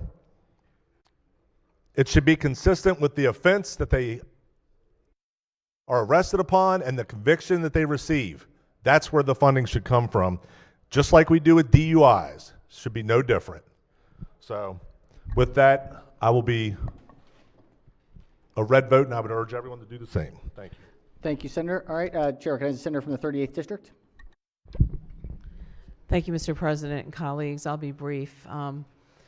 Friday night, we had a debate and a conversation about the impact of SB 784 on a certain population of small businesses, 15 and under. Had the opportunity to give them some relief. This bill's been like a gut punch to those businesses and those families. They are, and I'm just sharing in candor with my colleagues, that there are some hard decisions that these businesses will have to make. I'm talking about the smaller ones. I'm talking about the businesses 15 and under, where if you're in a border district like mine in Somerset County, you can go right over the line to Delaware with a 0 sales tax and down to Virginia with the lower 5.3% sales tax. This of course boosted to 11%. So it's just important that we are talking about, in context, just taking this one population and this one tax out and focusing it on one population. It fundamentally, it's just not fair. We know we're going to have hard conversations down the road about how to pay for the blueprint and other priorities, but this seems to be pulled out and isolated to just one constituency, and that's not fair for my constituents and many of yours, and for that reason, I'll be a no vote on SB 784. All right, Chair recognizes the Senator from District 5. Thank you, Mr. President. In addition to the great constitutional arguments you've heard from my colleague from District 42, where clearly this is going to have some severe constitutional challenges. And again, and in addition to the discussion about how this will impact our local economy, the word pick was used earlier in debate, and I thought it was really interesting as I reflected on what to say here as we decide whether to vote for this or not, as we decide whether or not to nearly double our sales tax on firearms, accessories, related apparel, and ammunition. I thought a lot about picking and choosing. And our General Assembly as a whole does a lot of picking and choosing, I've noticed. In the time I have been here in Annapolis, in both the House and the Senate, there is really no group of people that has been more targeted for punishment in the entire state, no group of people more targeted for punishment by this General Assembly than law-abiding gun owners. It's unbelievable. Anytime something bad happens with violence, with firearms, which is almost exclusively firearms either illegally obtained or being used already against the law in the way they're being used, it's the law-abiding firearm owners who are attacked. It's their ability to exercise their Second Amendment right is made more difficult. And now this attempt to make it more expensive.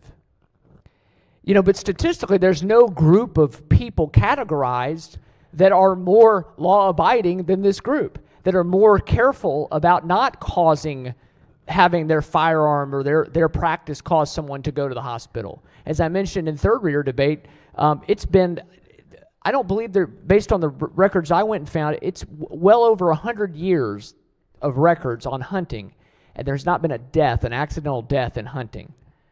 as an example. But as we look at concealed carry permit holders, we've talked about this many, many times.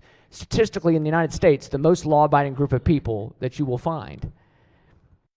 But we're picking and choosing. We're deciding that this is the group we're going to go after. And in Maryland, they don't have a lot of power.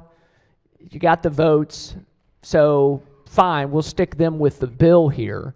Even though 46% of visits to shock trauma are from falls. A large percentage, of course, are from car accidents. It's just not right, Mr. President. It's not right. It's another slap at a community of law-abiding people. And make no mistake, it will have a negative economic impact on our small businesses and on our people that are just trying to exercise their right to have a firearm legally, to go hunt, to go target shoot, and they're being punished for it because they live in Maryland. West Virginia has is going to have no sales tax on firearms. Delaware, no sales tax.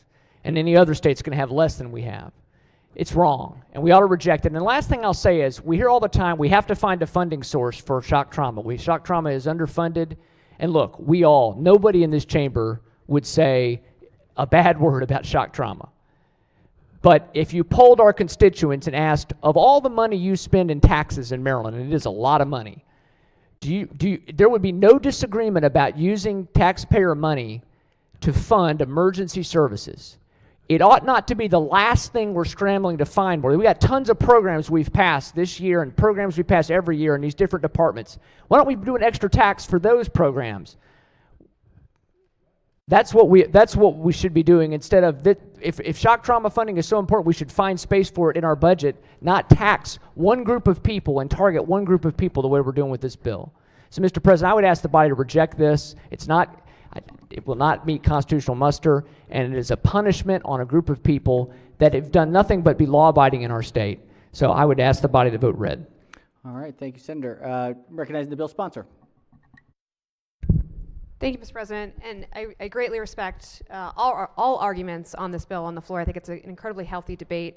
Just to respond to a few scenarios that were brought up, in my response to the good senator from District 42, we just aren't tracing the guns yet from the hospitals to the crime itself. We're hoping that the state police in another 18 months will have that database up and running so we can better have data on that very policy argument. In the meantime, Mr. President, the ATF has found that 54% of traced guns recovered came from 3 years of that within that legal purchase, which goes back to the argument we made just the other day that unless it is a ghost gun or a 3D printed gun, every gun used in the commission of a crime originally started through a legal purchase or was stolen from a firearms dealer. What's more, Mr. President, the U.S. Justice Department has studied this at length in terms of mass shootings at our schools, which is an epidemic. Over 80% of the guns used in those shootings were legally purchased and stolen from a household, in that case, mostly unsecured weapons from a family member. It's been brought up, there's been, thankfully, no deaths from hunting accidents in Maryland in many decades. Folks can look at the DNR report, though, on fatalities and accidents during hunting. A lot of fatalities are heart attacks or other injuries like that. But in last year, there were 6 non-fatal accidents from a rifle, 2 from a shotgun, another 4 from a bow, 1 from a crossbow. But there are still accidents that result from hunting, gun accidents, that because of our trauma system, the majority of gunshot wound victims are going to go, thankfully, either to shock trauma or one of the other trauma centers we have across the state. And again, as a owner of a vehicle who sometimes begrudgingly pays my vehicle registration every 2 years, I don't plan on getting in a car accident. I don't plan on causing a car accident. I don't think anybody on this floor does.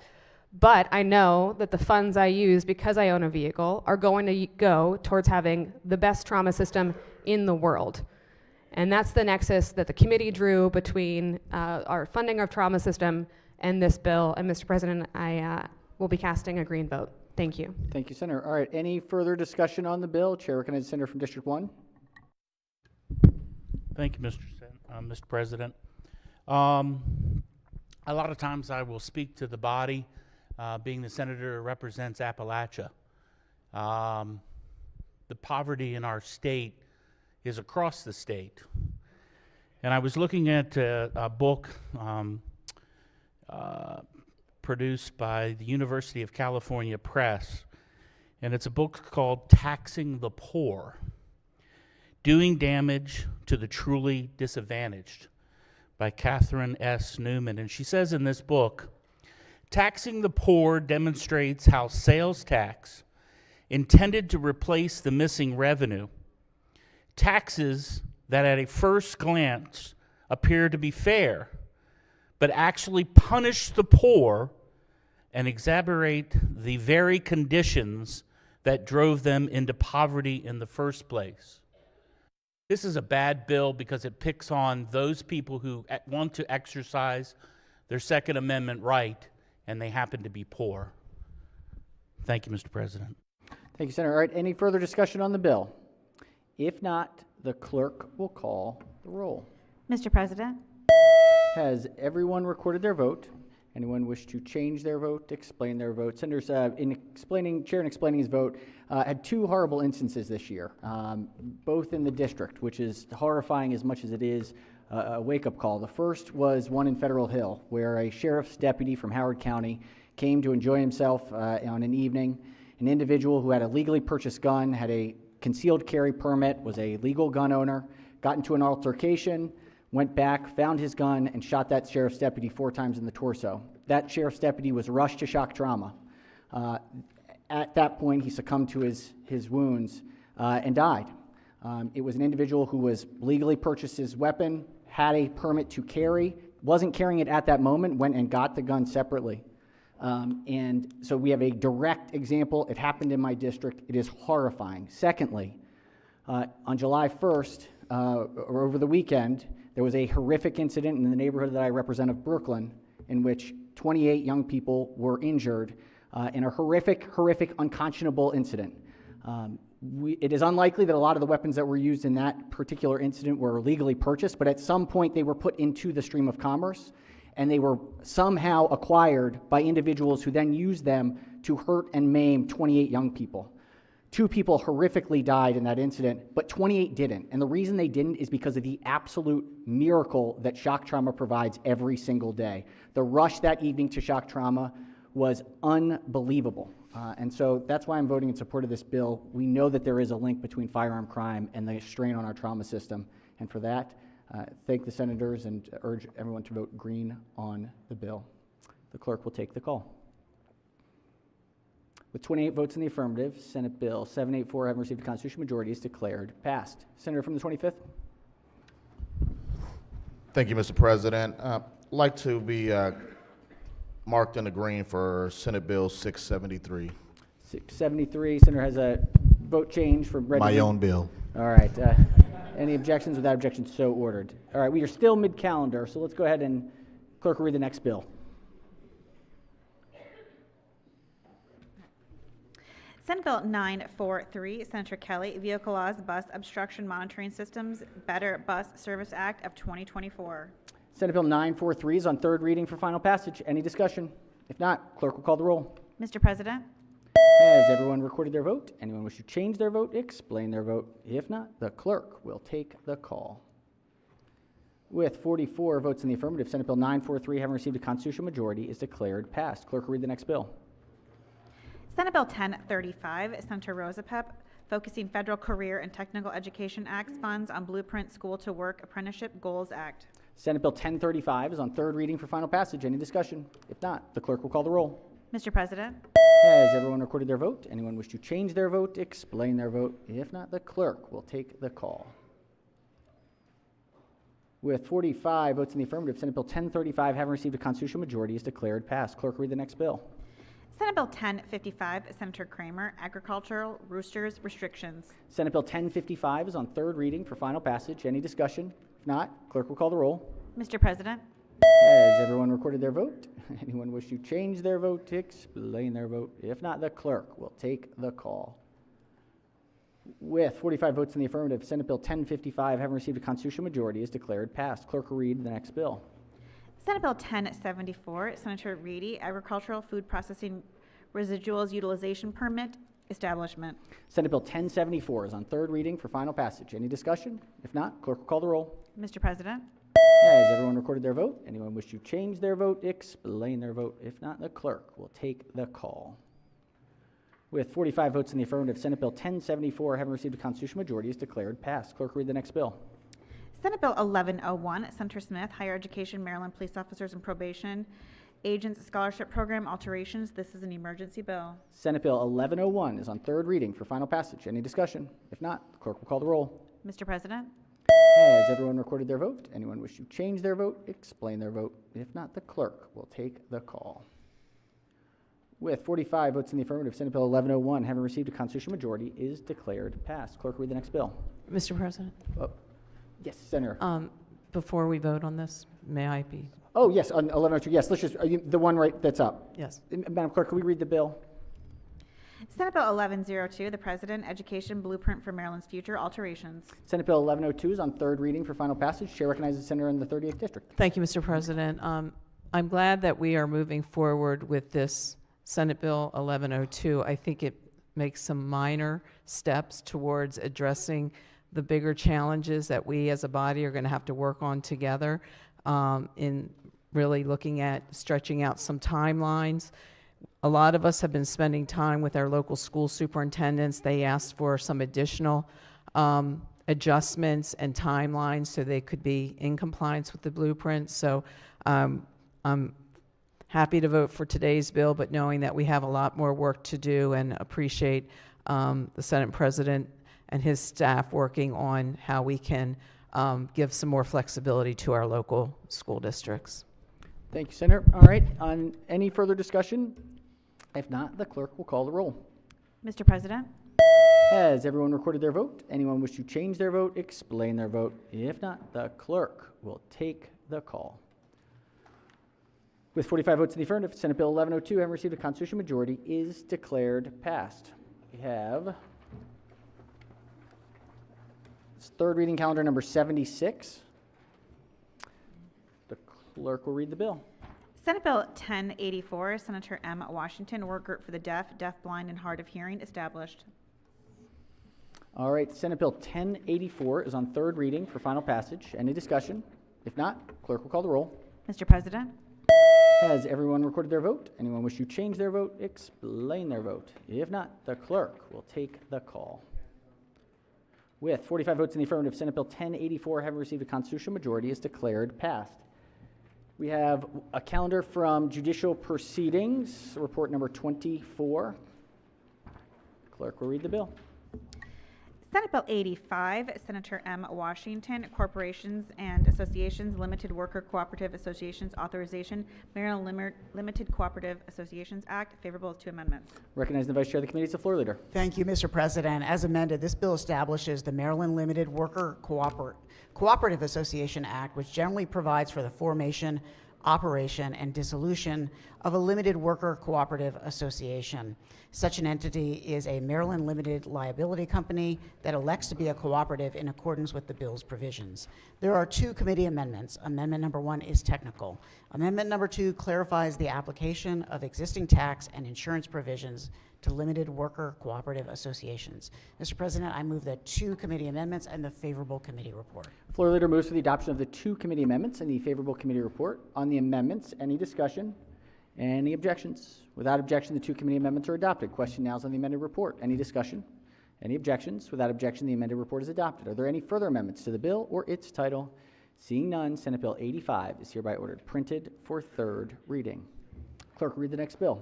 Senate Bill 92, Senator Brooks, Places of Public Accommodation, Motion Picture Houses, Captioning, favorable to amendments. Recognizing Chair of the Committee is the floor leader. Thank you, Mr. President. This bill requires that a place of public accommodation that is a motion picture house to provide access to fully operational and well-maintained closed captioning technology for the general public for each screening of a motion picture that is produced and offered with closed captioning. A place of public accommodation that controls, operates, or owns or leases at least 2 motion picture houses in the state must provide open captioning for each motion picture it screens each week that is produced or offered with closed captioning for at least 2 screenings each week. week. This requirement does not apply during the first 7 days after a motion picture premiere in the motion picture house. Mr. President, there are two amendments. One is technical. Amendment number 2 provides that open captioning is not required for motion pictures screened fewer than 5 times in a 7-day period. Open captioning is required only the first 3 weeks of a movie's premiere at movie houses with 8 or more screens for at least 2 screenings per week, and a place of accommodation may provide open captioning with reasonable notice after the first 3 weeks. Mr. President, I move for the adoption of the 2 committee amendments in the favorable committee report. Floor leader moves for the adoption of the 2 committee amendments in the favorable committee report. On the amendments, any discussion? Any objections? Without objection, the 2 committee amendments are adopted. Question now is on the amended report. Any discussion? Any objections? Without objection, the amended report is adopted. Are there any further amendments to the bill or its title? Seeing none, Senate Bill 92 is hereby ordered printed for third reading. Let's go to Special Order Calendar number 59. Clerk will read the bill. Senate Bill 537, Senator Feldman, Cannabis Licensee Locations Restrictions. Question is on the adoption of the 2 committee amendments in the favorable report. All right, recognizing the chair of the committee. Thank you, Mr. President. Is it time for another amendment? Not quite yet. All right.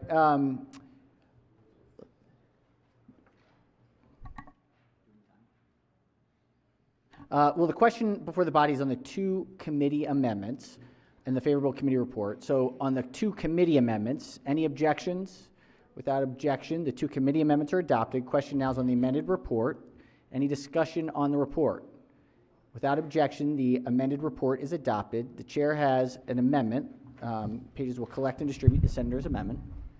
Thank you, Mr. President.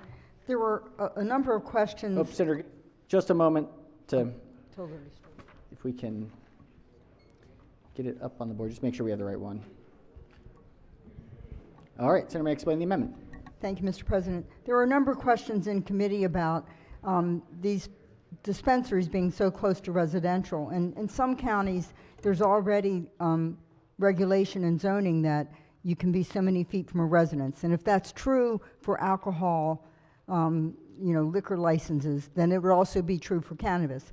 But for the counties that didn't have any distance from residential, that's what this amendment does. So it says the political subdivision may, by ordinance, establish a distance limitation for dispensaries of up to 100 feet from an area zoned for residential use, or apply to dispensaries the distance limitation for licensed alcohol beverage retailers.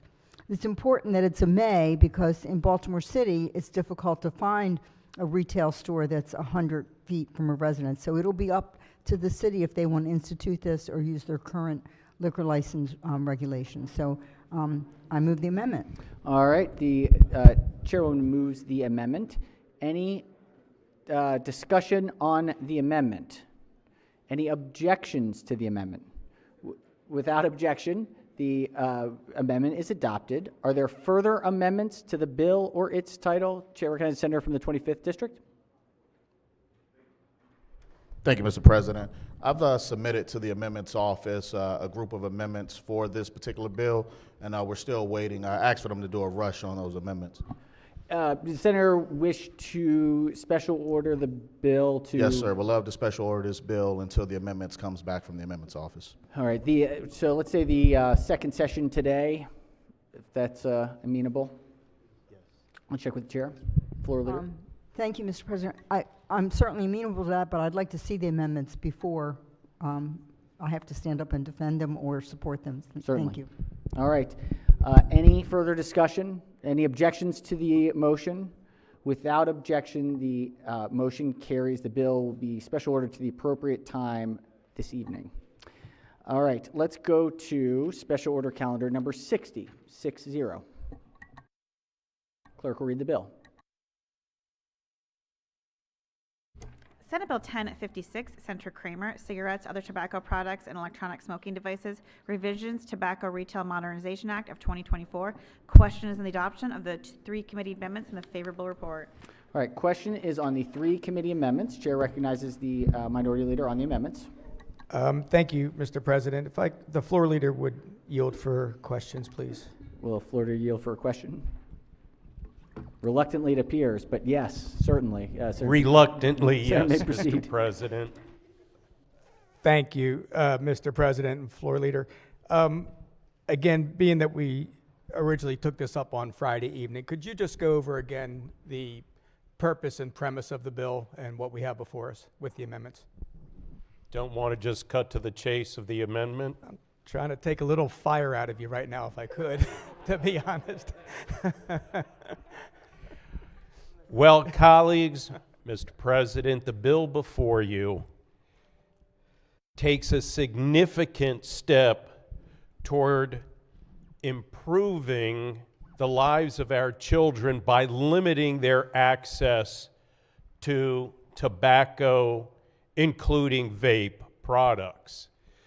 The bill, generally speaking, provides that there will be an increase in the fee paid by the tobacco licensees, with that fee going towards increasing and improving enforcement action to reduce the sale of tobacco products to our youth.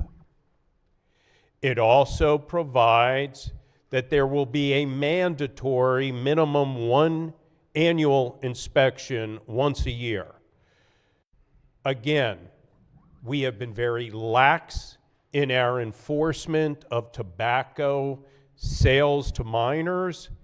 With the increased fee and this requirement, we will be creating greater opportunity to minimize tobacco sales to minors. The bill also provides that we will be putting in place certain restrictions on the sales of tobacco products, and it also provides that we will be increasing the fines for sales of tobacco products to minors, and for the first time, will provide for a suspension of a license for repeated offenders. The bill also, again, addresses the epidemic of vaping amongst our youth, and it will limit locations where vaping products can be sold to licensed vape shops. And then it also makes a policy statement that over time we will stop the sale of tobacco products in our state pharmacies. So that's pretty much what the bill does, colleagues. And thank you very much. One of the things that you'd mentioned, just to make sure everybody is clear, the sale of tobacco products to anyone under 21 is illegal, correct? That is correct. That's both federal and state. Right, and we've set that law, and actually there's a number of amendments here that even took out the military because we were complying with federal law. So very importantly, if anyone under the age of 21 is buying tobacco products or electronic smoking device products, vape products, they're doing so illegally, correct?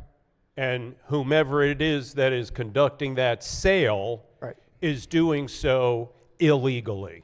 Right. And so the fiscal note said last year there were 160 violations. Is that accurate? Is that what you recall seeing? If that's what's in the fiscal note, that may well be the case. We're not looking at this epidemic of selling vape products to those under 21, or else we would see a lot more violations, correct? That's the principal part of this bill is enforcement has been so lax that we are not getting to the problem because enforcement is not happening, and the bill seeks to increase dramatically enforcement efforts.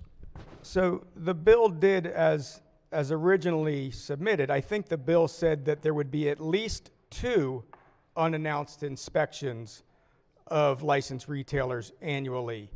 But the committee amendment brought that back to 1. Do you know why that occurred? The concern was that even with the increase in the license fees, there would not be enough funding to mandate 2 inspections, so the mandate was reduced to a Right. annual inspection. So the most important part of the bill was the enforcement of locations selling to those under 21. And we scaled back on that because we can't comply with the fiscal note. The fiscal note was about $2.2 million in order to comply with that. But what ended up happening is the bill also now says that retailers cannot sell vape products. So it's going to put all the vape products into the vape stores, right? And there's very, very few of the fiscal note says that there's only 56 vape stores. I would assume there's a few more, but that's what the fiscal note says. Is that an approximate number? Is that number accurate, or? I don't know offhand. Yeah. So anyways, we bring in a bill that looks to address enforcement. It looks to address the concern that the sponsor has, and many of us have as well too, to make sure that those under the age of 21 are not getting any type of tobacco products. But then because we take out all of these retailers and we focus the vape sales only to vape stores, now we don't have enough money to do the most important thing, and that's the enforcement. To make No, sure we that we will are, have enough money. And again, I don't know whether these are statements and I should sit down, or if there's questions here, and I'm happy to address them, but there are some inaccuracies in the words you have spoken, but I'm happy to address that if these are statements, and then I'll address that. Okay, well, I'll just say that the bill came in with shall conduct at least 2 unannounced inspections, and the committee cut it down to 1. The And you committee did not cut it down to 1. The amendments that I submitted reduced it to 1. Okay, and the committee approved that. That's correct. Okay, so you brought it down to 1, and you mentioned that was because of fiscal concerns. To some degree, yes, fiscal concerns and the ability to actually enforce and conduct that many inspections during the course of a year. And that meant, by that many, you mean from 1 to 2? Correct. That many more? Yeah. And so, correct. Twice as many. Right. Baltimore City came in and said it would cost them another $174,000. Montgomery County says another $115,000 that it would cost to do these additional inspections. And if you recall, the discussion in the committee was who would be receiving the fees that are part of the bill, and we made it clear that, and that's how we had that original fiscal note. The fees come into the Maryland Department of Health, and then the department will pass those fees down to the local jurisdictions that will be doing the inspections and enforcement action. Right. And that's why there is no longer a fiscal note, because we clarified who it is that would in fact be receiving the fees and how the process would work. Okay. So further speaking, in the bill, obviously the Maryland Vapor Alliance was extremely supportive of the bill because in a sense it eliminates their competition, right? I mean, right now you can buy vape products in convenience stores, retailers. You can buy it in stores that have other tobacco licenses, and obviously you can buy it in vape stores. So the Vape Alliance came in and they were very supportive of the bill. Like I said, it's going to eliminate their competition. But one of the things that they mentioned is that vape businesses only allow those 21 and older in their establishment. Is that law, or is that just the practice that they have? Do you know? That is a practice, I believe. Okay, so we haven't made that law, that only somebody 21 or older would be allowed in a vape store. No, but it would probably be a good thing to do next session. It would be a very good thing. I mean, again, if we're going to require that the only places that are allowed to sell vape products are vape stores, and if they're the ones that are saying, you know, we don't, oh, by the way, we're the good guys, we don't sell to anybody under 21, and they say that there's only a practice. Obviously, you're not going to be able to say that at convenience stores. Another interesting thing, if we talk about vape and what it does, is it provides another alternative than tobacco, right? Is that correct? Would you? I'm not sure I understand the question. Do the electronic smoking devices and vape products provide another alternative to smoking cigarettes? I don't know whether it would be considered an alternative. It is another mechanism for accessing nicotine if, in fact, you're addicted to nicotine and you're looking for an alternative to access nicotine. Okay. Well, again, the Vapor Alliance is taking credit for Maryland having the second lowest smoking rate in the country. Didn't know that. Second lowest rate in the country. And the vape shops are saying that they play an instrumental role in doing that. And I think they're saying that because it provides that alternative to smoking. And so another question might be, if we, because, I mean, again, one of the main concerns about this bill is it no longer allows convenience stores and retailers, and not pharmacists. I think all of us, especially in the committee, when we talked about prohibiting the sale of vaping products in pharmacies, that we all kind of got on board, that probably no smoking products should be in pharmacies, standalone pharmacies. But the Vape Alliance, again, is taking credit because they are providing an alternative to that. But the question becomes if, and again, when you talk about the retailers, there's over 65,000 retailers, generally convenience stores, that are selling vape products as part of the tobacco products that they sell. If vape products goes away from those 65,000 locations or 6,500 locations, then are we getting into the position that people might be smoking more? Because in the places that they have gone to buy vape products, again, this bill will force them to go into specific vape stores. If where they're going right now is convenience stores, when they go to get gas, when they go to get a sandwich or deli shop or pick up some things that they need, and they have vape products that are right there, if they now can't buy those anymore at that location, do you think there's a possibility that they might end up just going back to tobacco products? My answer would be absolutely not. And I would proffer to you that where other jurisdictions have put limitations on access to vaping products, there has been nothing documented to indicate that somehow combustible cigarette smoking increased. But we do know for a fact that where we limit access to vaping products, as this bill does, smoking among our youth of vaping products, which is a tobacco product, does in fact go down. Okay, well, remember, according to the Vape Alliance, Maryland is second in the country for the lowest smoking rate. So probably what we're doing right now is pretty good. Seems to be working. I don't know what whoever number one is doing and where they are, but I think there's a concern about changing this too much, that it goes the opposite way. That people now say, rather than having to go to a vape store, I'm in the convenience store, I have a nicotine fix that I can't get through electronic smoking devices here, I'm going back to tobacco. So keep in mind, we're number 2 right now in lowest smoking.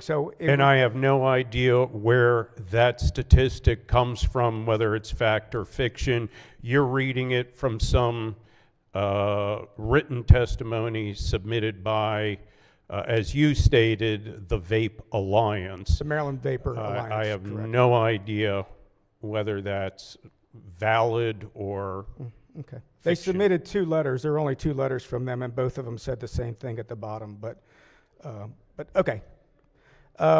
Outside of that, again, going into the prohibition of retailers being able to sell these types of products, have we looked at how this bill would unwind all the product that these convenience stores, these 6,500 convenience stores across the state, how we would unwind all the product that they have when the prohibition kicks in on October 1st, that they're no longer able to sell those?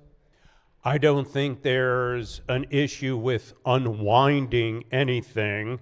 Should this bill pass, those who are in fact selling this product will have the next 6 months to clear their shelves of existing product, and hopefully will be wise enough not to continue restocking fresh inventory, but also very common practice in these convenience stores is through the wholesale distributors, and very often it's wholesale distributors or many products. They will come in, and inventory that is not sold gets credited back. But we will be giving them 6 months to sell off whatever current inventory is sitting on those shelves. Okay. I'd have to check to see if the wholesalers are willing to just take that back. That's an interesting concept, but I'm sure the wholesalers are also going to say, you've already bought it from us and now it's your responsibility to sell it. But I don't know what type of... Having been in the business, I can assure you, typical practice is inventory that sits on a shelf and doesn't sell is returned back to the distributor and credited back to the retailer. In the event that's not the circumstance for a particular store, they will have 6 months to clear whatever limited inventory they may still have of this particular product. Do you know, you had mentioned another state had gone a similar way of only allowing these vape products to be sold in specific vape shops. Did anything happen with an illicit market? Was there any kind of data that suggested that, you know, again, with limited locations on which you can provide that there was this illicit market that brought in and started selling vape products outside of the normal chain of retail purchase? I know there is that boogeyman of illicit sales out there waiting to jump in anytime we start to regulate a particular marketplace. I am not aware of that happening.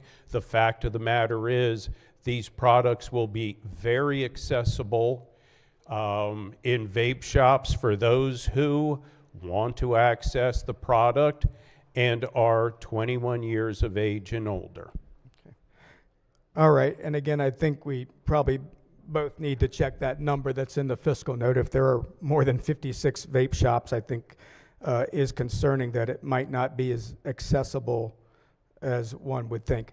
Mr. President, that's the questions that I have regarding the amendments and the adoption of the bill, and I appreciate the floor leader in responding to the questions. Thank you. Thank you, Senator. All right, on the 3 committee amendments, any further discussion? Any objections? Without objection, the 3 committee amendments are adopted. Question now is on the amended report. Any discussion? Any objections? Without objection, the amended report is adopted. Are there any amendments to the bill or its title? Recognizing the minority leader has an amendment. The pages will collect and distribute the senator's amendment.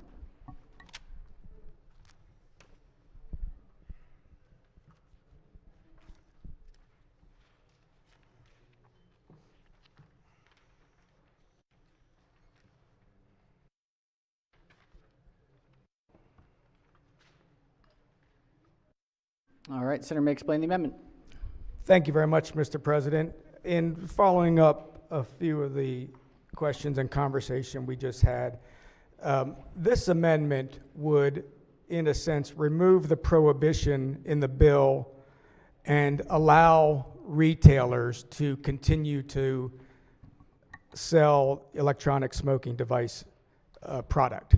So in a sense, it would not just limit it to vape shops, but allow those that have been selling the product and again, remind the body that there were only 160 violations last year, that they would be allowed to continue selling that. And thought process being two different things. One, if the goal is to really increase enforcement, this has more businesses that are purchasing that license and being able to fund the enforcement better.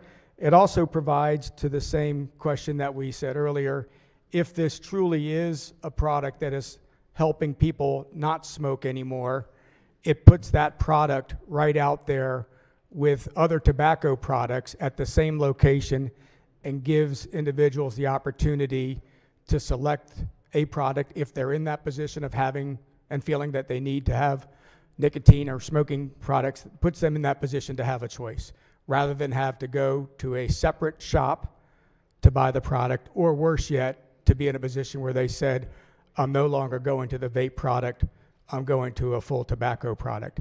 And keep in mind, as we're, I'm sure, going to hear, the laws that we've passed already in this state prohibit anyone under the age of 21 from buying tobacco products. So if there are sales in brand name convenience stores, they are putting their company at great risk if they are selling these types of vape products to those under 21 years old. I don't think that that's the occurrence that we've done. Again, I don't know who had all of the 160 violations, but I think it's important to know that the laws we put in place says no one under the age of 21 can buy these products. No matter what we do with this bill, nothing's going to change that. We have said tobacco 21, no one under 21 purchases. This just allows the convenience stores to be able to continue to sell this product and give customers the choice of products when they make that purchase. And I ask to move the amendment. All right, the senator moves the amendment. Let's hear from the floor leader. Colleagues, my apologies that we have to continue this conversation. However, I'm going to ask that you resist this amendment. We have an epidemic of youth vaping in our state. The fact of the matter is, Maryland exceeds the national average in youth vaping. I really hoped we were going to come here tonight and just do the right thing, that we would value our children and our families to a greater extent than the big tobacco industries. That's what I was hoping. I obviously was naive. Here's some of what's at issue. Adolescents who use electronic cigarettes, colleagues, are 3.5 to 7 times more likely to report using combustible cigarettes later in life. That's a phenomenal and staggering statistic. We know that nicotine addiction often originates in adolescence, with studies showing that close to 90% of adult daily smokers started before the age of 18. In this one particular study, the conclusion is e-cigarettes are effectively helping to create a new generation addicted to nicotine. Colleagues, Hopkins Medicine did a study. Here's the concluding sentence. We just might be causing the next smoking epidemic through young people getting addicted to electronic cigarettes early in life. Our children are, in fact, getting e-cigarettes, and they are, in fact, becoming addicted to nicotine and then moving into combustible cigarettes. This is the reason in the bill, colleagues, that I'm going to ask you to listen to every word I'm about to speak. Because this is the essence and the heart of why we are doing what we are doing in this bill.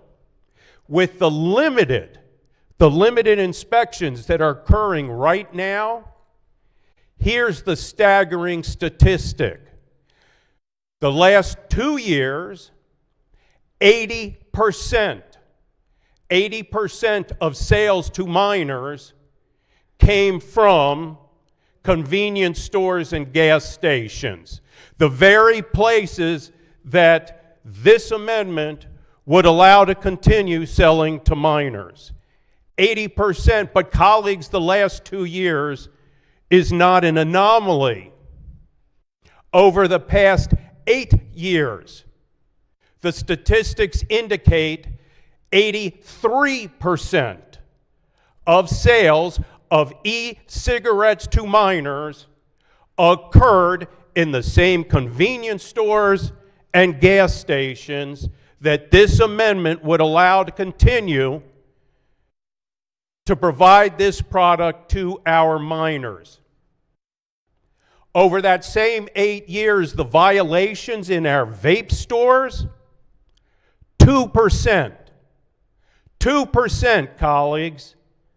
And the reason for that is no one under the age of 21 has any business being in a vape store.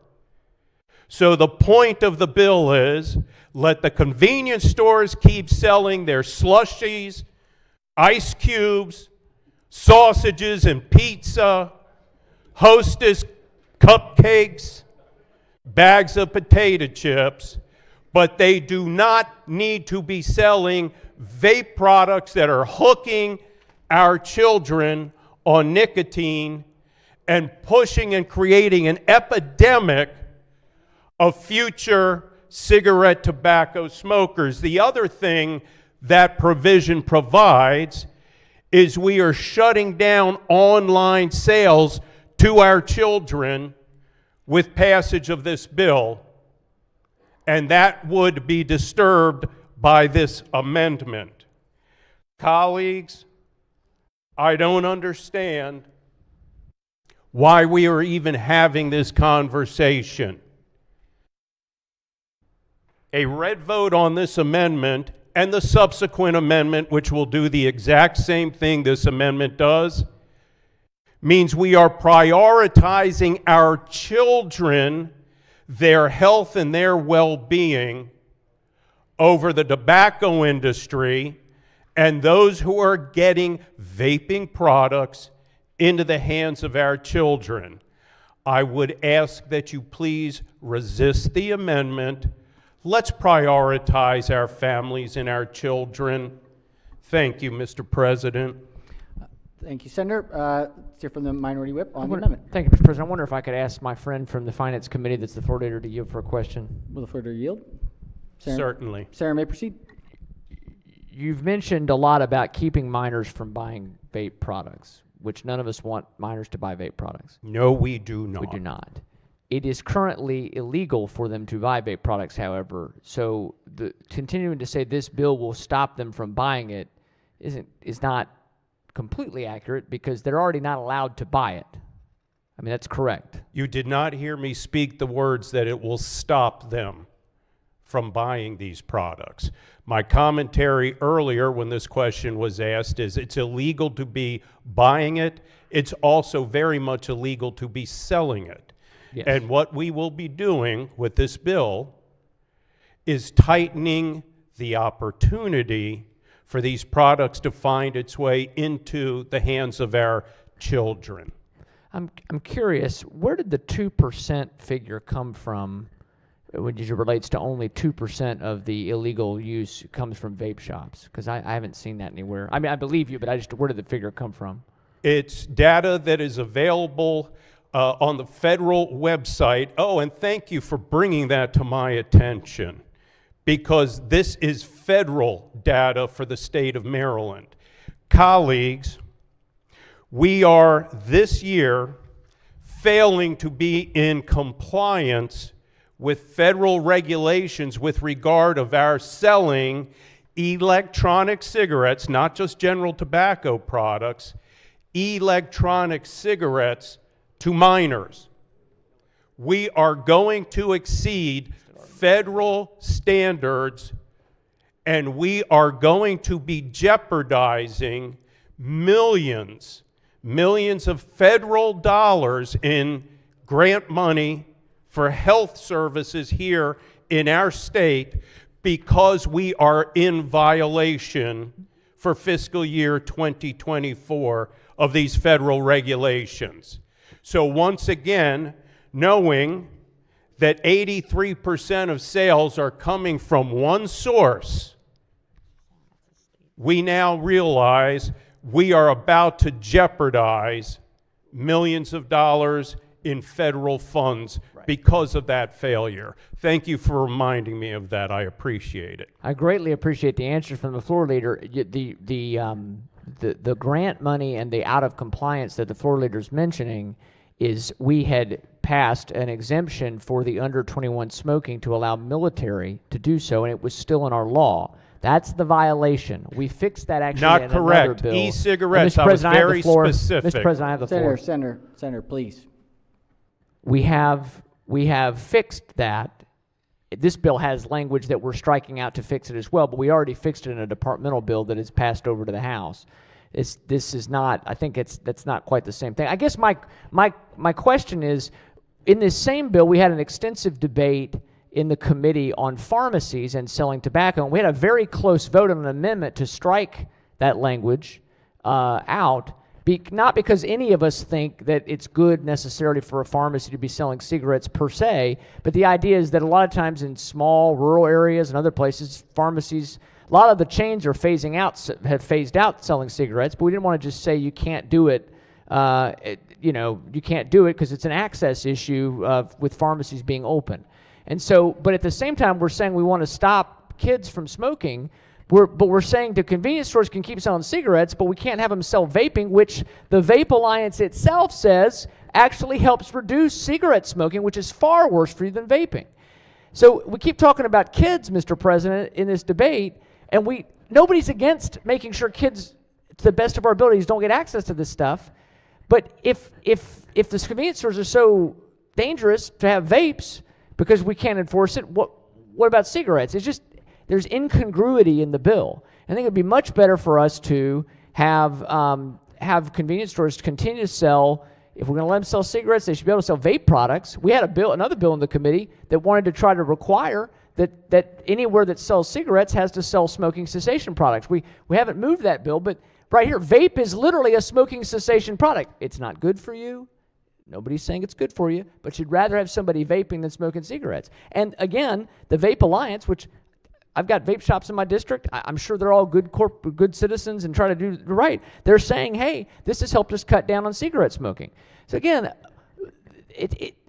to me, the amendment makes a lot of sense. Let's continue to have what we have now. The bill as amended doesn't, has some other restrictions. I think the amendment's a good amendment, Mr. President, and I would ask the body to support it. All right, question remains on the amendment. Any further discussion? If not, all in favor of the amendment, say aye. Senator's requested a roll call. Clerk will call the roll. Mr. President? Has everyone recorded their vote? Anyone wish to change their vote, explain their vote? If not, the clerk will take the call. With 29 votes in the negative, the senator's amendment fails. Are there any further amendments to the bill or its title? Yes, recognize the senator from District 2. Senator has an amendment? I do, Mr. President. I had a couple questions real quick for the floor leader, if you wouldn't mind. Collect and distribute the senator's amendment. Yes, sir. Thank you. Seeing where this is going, and not being a member of the committee, I wondered, did the committee discuss the profit versus the loss of the approximately 6,500 retailers that will no longer be able to sell this product should this bill pass both chambers? Was that discussed at all? I beg your pardon. What exactly was the question?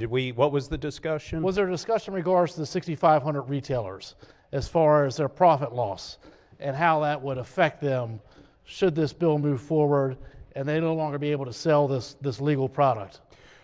First of all, I don't know whether, and I don't believe there was any discussion as to the number of retailers that actually may have licenses to be selling this product, but there was certainly no discussion with regard to what nominal percentage of their gross sales vaping represented. That never came up by anyone either representing the industry or within the committee.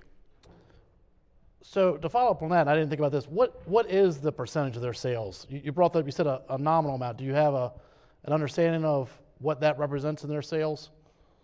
There is absolutely no way for me to be able to express a number. The industry did not provide any numbers at all. I would just proffer to the chamber that based on the product sales of a typical convenience store, that this clearly would be something nominal. Clearly nominal, but nothing to back that up. Understood. Understood. Did the committee discuss, it was briefly talked about earlier, the disposal of these products? Again, should this bill move forward, you're going to have approximately 6,500 retailers that have a lot of product on their hand. Was there a conversation as far as what happens with all this product now? What do they do with this? Nope. First conversation came up just a few moments ago on the floor between my good friend from the Eastern Shore and with me on that conversation. Do you know what they can do with it potentially? I mean, can they return it? Can they sell it to the vape? I mean, we're going to allow the vape people to do this. Can they sell or transfer it to the vape industry? Can they sell it to somebody else? What are they to do with all this product that, again, it's already been paid for and paid taxes on? Now there's an abundance of inventory here that they're left with. What are they to do with it? They will have the next 6 months to sell whatever remaining inventory they have and or work with their distributors as to how they may choose to credit their accounts. They'll have the next 6 months to work that out. All right. Thank you, Mr. President. Like I said, I have an amendment at the desk. Yes, Senator, may explain the amendment. So I just want to follow up on one thing that was said earlier by the floor leader. It was about doing the right thing. And I appreciate that. And I think we could all agree we want to do the right thing and we want to do what's right to our retailers. And as we talked about here, you're going to have a lot of retailers here left with a lot of product. And quite frankly, the wholesalers, they're probably not going to take it back because they're going to have a whole lot of product going back to them. And in the retail industry, there's no reason that the wholesaler would have to take it back. They're not going to be able to sell it to the vape stores. They can't sell it to another business. Again, they're going to be stuck with a lot of inventory, a lot of product that they've paid money on and they've paid taxes to. So basically what this amendment would do would direct the executive director of the Alcohol, Tobacco, and Cannabis Commission to establish a buyback program in order to address this inventory. The program will be open for 1 year. I know my friend from the 19th District said they have 6 months, but quite frankly, 6 months may not be enough. I don't know how much inventory these folks have. I'm surely that everyone in this body doesn't know exactly how much one store has versus another, and 6 months may not be enough. And so we would hate to see our retailers and our small businesses being left with this inventory and this impact of the money they've put out. So again, this simply establishes a buyback program that way that those retailers can be made whole, and I would press the amendment. Thank you.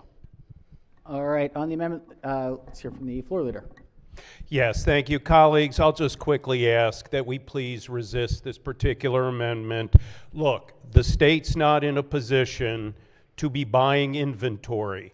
What creates for me a greater concern is that we will be incentivizing those who are already selling to minors to continue doing so right up to the date the bill takes effect, because they know no matter how much inventory they purchase between now and when they will stop selling the product, that the state is going to buy whatever it is they've been purchasing for their inventory.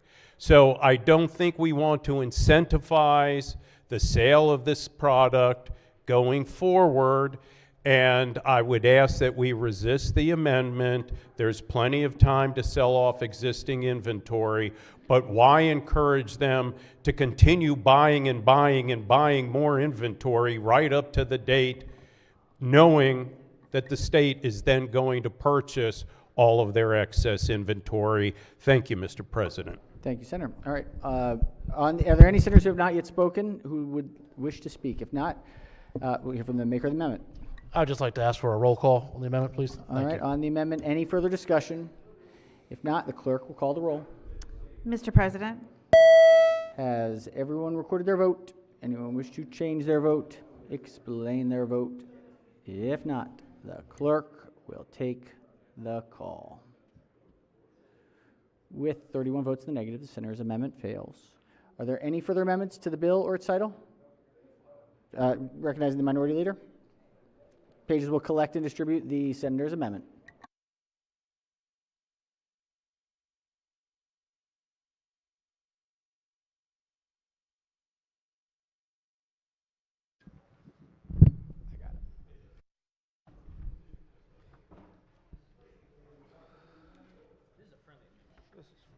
This should be friendly.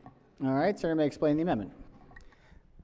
Thank you very much, Mr. President.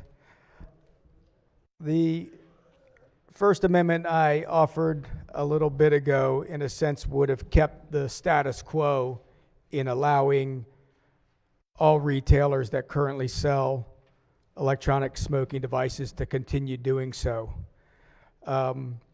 This amendment's a little bit different.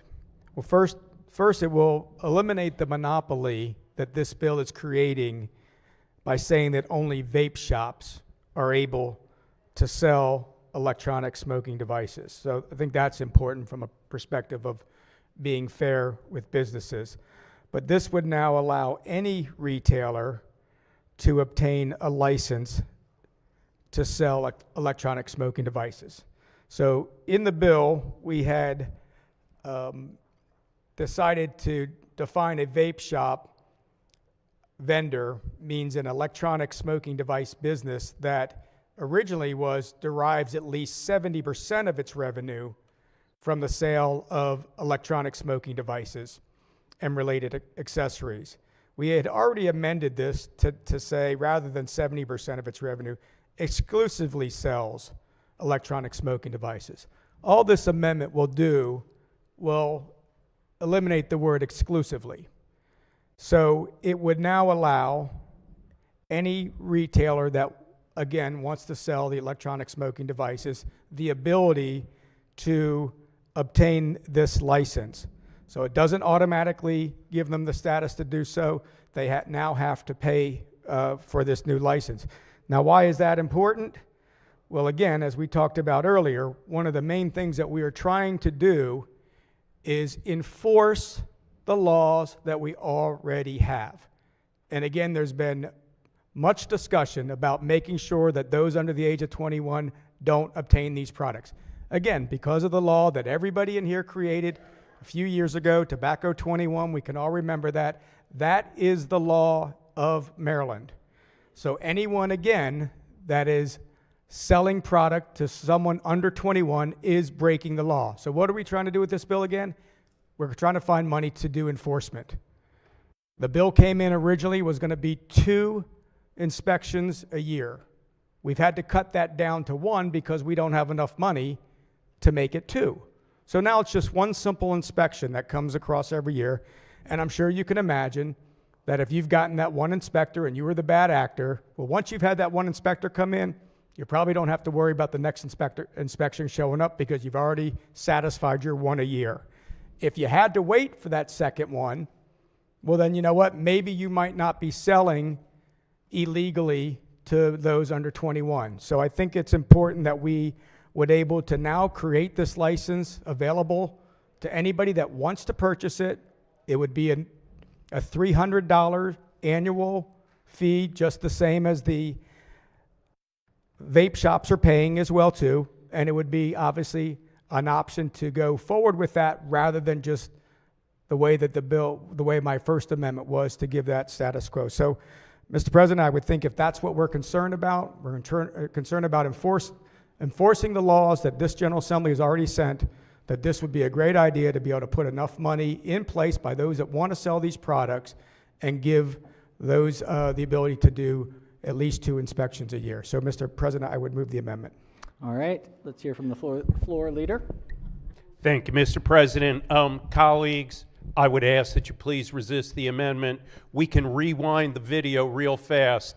This is a second bite at the apple. It does the exact same thing that my good friend's First Amendment did. If you were comfortable doing the right thing for our children and putting up a red vote on that First Amendment, I would ask that you please, once again, put a red vote up on this amendment because it does the exact same thing that the First Amendment did. Thank you, Mr. President. All right, thank you, Senator. On the amendment, any senators who have not yet spoken wish to speak? If not, recognizing the minority leader. Mr. President, I would respectfully disagree with that. The First Amendment kept the status quo. If you were a retailer and you were able to sell tobacco and tobacco products, you would still be able to do that under my First Amendment. It would have left everything out. It struck retailers from the bill. This amendment now allows, because I didn't strike retailers from the bill, all of that remains the same. If you want to get the license that allows you to sell vape products, you could now apply for that. So it is very different. It's not status quo, you get to do it. It is making the conscious decision that you want to go forward and doing that. And in order to make that decision to go forward and do that, you would have to pay a $300 annual fee for the right to do that. So it is very different. It puts essentially twice as much money into the hands of those that are doing the inspections. And Mr. President, I think it gives us a much better opportunity to enforce the laws that we already have. So I would ask that we move the amendment. All right, any further discussion? Further discussion? Senators request a roll call vote. The clerk will call the roll. Mr. President? Has everyone recorded their vote? Anyone wish to change their vote? Explain their vote? If not, the clerk will take the call. With 30 votes in the negative, the senator's amendment fails. Are there any further amendments to the bill or its title? Seeing none, Senate Bill 1056 is hereby ordered, printed for third reading. All right, senators, we're not quite done yet. We have to do a bit of, we've got 2 things that came up today that we got to take back up. So if we could recognize the majority leader. Thank you, Mr. President. I move the Senate of Maryland stand adjourned. Mr. President. Until the next legislative day in 15 minutes. All right, just one moment, Senator. Just see, Senator from District 11. I have a vote change.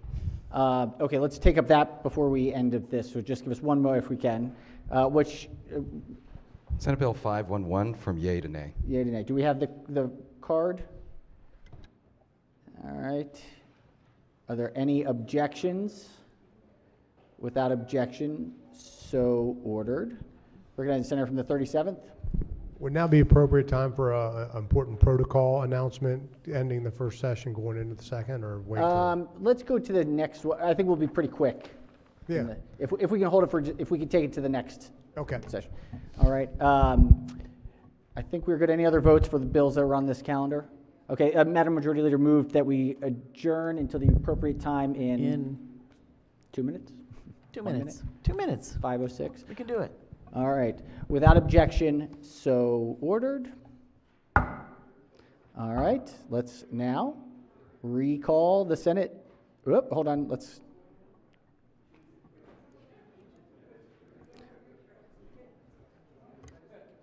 For the technology.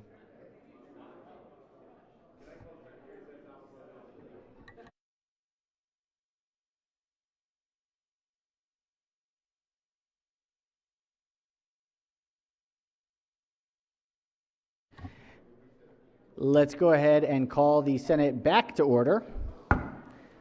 The Sergeant at Arms has secured the doors. Let's please take a quorum call. Mr. President? Has everyone recorded their presence? If so, the clerk will call the roll, take the call. With 45 members in the chamber and a quorum being present, the Senate of Maryland is again back in session. We have a layover calendar, number 46. Clerk will read the bill. Senate Bill 123, Senator Carter, Criminal Procedure Petition to Reduce Sentence. Question is on the adoption of the one committee amendment and the favorable report. Question is on the adoption of the one committee amendment and the favorable committee report. On the amendment, Chair recognizes the minority whip. Thank you, Mr. President. I wonder if I could ask the floor to yield for questions. Will the floor to yield? Senator may proceed. Thank you. Certainly. Thank you so much. Just looking at the bill here, it's been amended, but let me just be sure I have it right. Someone's sentenced to a prison sentence of longer than 20 years. Whether they're eligible for parole or not, they would, once they reach 20 years time served, they would have an opportunity at some point to ask the court for is it asking for a reconsideration, or is it asking for A review of sentence. a review of sentence? So it would be It would be a modification or reduction. okay, modification or reduction. Are they going back to the court that sentenced? I mean, obviously a judge could have changed, but are they going back to the same court that sentenced them, or are they able to go to a different court? They're going, it's all going to be in the circuit court of the jurisdiction, but, you know, in many cases, the original sentencing judge is no longer going to be there. Well, correct, sure. And in looking at some of these issues, I was wondering, already, and then the rest of the bill, once they turn 60, they could have a second opportunity if they were turned down. Let's say they were 42 and they were turned down and they were still in jail when they were 60, they could have a second opportunity. Okay, and that's the amendments. And are there any exceptions to this at all? Any sentence, any crime that's been committed? No exceptions. No exceptions. Can I ask? Currently, as I read through kind of what already happens, there are a number of opportunities for someone who's been sentenced already to appeal the decision, to ask for a retrial, to ask for a modification, correct? And there's a 3-judge panel at some point that someone can, is that within the first 5 years of their sentence? So no, that's all early. So basically, you have 30 days to file an appeal or notice for leave to appeal. You have 90 days to file the request for a modification or reduction of sentence. But since 2004, the Rules Committee changed the ability to have that review conducted. It used to be that there was no limit on the time, but since 2004, you file the modification, the petition within 90 days, but you have to get a hearing within 5 years. And if you don't get a hearing within 5 years, you never get a hearing. The issue is that a large majority of people are not ready to have a review of sentence after only 5 years, but after 10 years, 20 years, as the bill calls for, 20 years, they're much more ready to have a review of the sentence. So the process right now works with if someone is... And the 3-judge panel was also within 30 days. Okay. So the process right now, when someone is convicted of a crime, the sentence is longer than 20 years. We're talking about pretty serious crimes, generally speaking. You can motion for a new trial. You can motion to modify or reduce a sentence. New trial is 10 days after the sentence. You have And to file a what- motion for new trial 10 What days is the motion to modify? Is that within... So that's within, you file it within 90 days, but as I was saying, you have to get a hearing within 5 years. That's what, but my note, I was trying to understand the notes that I had on that. And then if the modification is based on a legal sentence, fraud, mistake, or irregularity, there's no limit on when you can file for that, correct? Correct. Yeah. Then you can appeal, you can appeal to the Court of Special Appeals. You can ask for appeal to the Supreme Court. Obviously, that's probably a pretty extreme case. But post-conviction, you have the writ of coram nobis, you have the writ of habeas corpus, you have a writ of actual innocence. Those are all things that can be filed at any time, correct? Or is there a time limit on any of those? They can be filed at any time, I believe. So if I could just elaborate a little bit on that. Those are specific claims, generally constitutional claims, challenging the constitutionality of your conviction, such as post-conviction is that your attorney was incompetent, ineffective. The regular standard appeals that happen within 30 days of the conviction are some mishap that happened during the trial, like the judge abused discretion and overruling an objection or something like that, or some evidence came in that shouldn't. This is more of an opportunity or a vehicle to look at the sentence in the context of what the person has accomplished, their rehabilitation, and whether or not they warrant an opportunity to have a lesser sentence. We heard a lot of testimony from a number of people, some of who got out under the Juvenile Restoration Act, some of whom got out under Unger decision, who talked about the fact that having this opportunity is necessary for anybody that was sentenced over the age of 18, because Juvenile Restoration Act only encompasses the younger people, and that many of these people without this vehicle have no opportunity for review. And then finally, I'll just say, all the bill does is give a chance to have a hearing on a petition for review. And you can do that once after serving 20 years, and if you do not somehow make it and get the reduction that you're looking for, then you can have another opportunity after the age of 60. Thank you for the explanation and the details there. And the rest of the list that I have is you can also motion to vacate a judgment, was something we passed last year. Is that also something that you would do if you had evidence that there was malfeasance in the trial, or is that? That's like it must be vacated because it no longer has merit, for example, with marijuana conviction that's now legal. You could apply for a Okay, gotcha. And then we also have, of course, we have DNA testing later that sometimes can be found, but that's also an example of That's proving like innocence. for rid of actual innocence. Right. And then lastly, we have the parole system. So these folks that are going to be this is going to be accessible to. A lot of time, most crimes where you have the possibility of parole, you're coming up for parole before 20 years, or right at 20 years, correct? Well, you could, but in many instances you don't, and you don't get it, and the parole system is a little different. This is a mechanism where a person can go to a judge and have a judge review a myriad of different factors, everything from the nature of the crime, what the circumstances around it.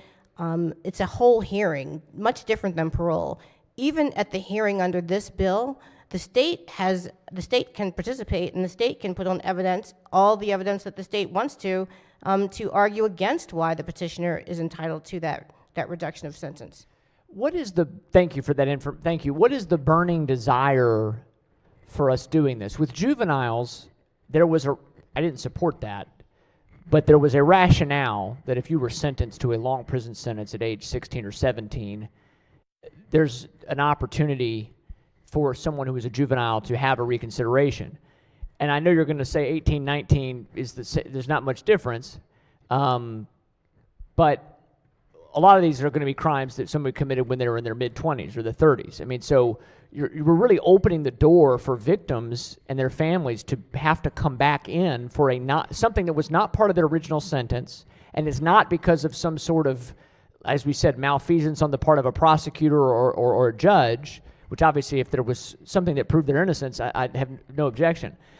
Can you explain to me the rationale for doing this when these are folks who've been convicted quite often of something like a murder or rape or child pornography? Those are the main ones that I found that had this long of a sentence. I mean, why should we go beyond what's already in the parole system for folks that have committed these kinds of really violent or inappropriate violent acts?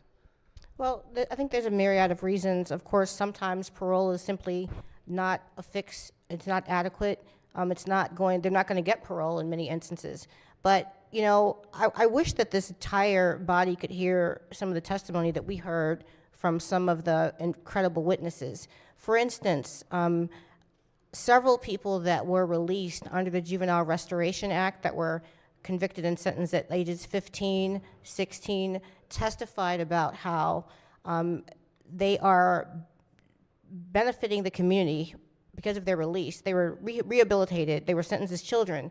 But the compelling thing is they talked about how they weren't unique and how they had elders in the prison system that were their mentors, that put them on the right path, that steered them in the right direction, that in no way, shape, or form pose any threat to the public safety, yet there is no vehicle for them to use to possibly be released.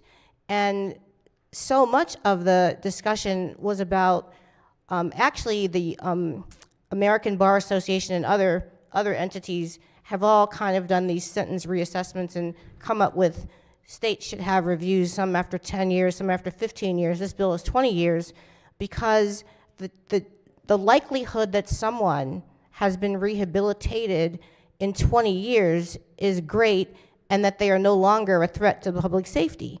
But even better than that is that what we found is that many of these people, rather than be a burden on the taxpayer by sitting in the jail, letting us pay for their life, come out and then contribute to society. They become taxpayers. But even better than that, they mentor young people. They are able to restore their families and their community commitments.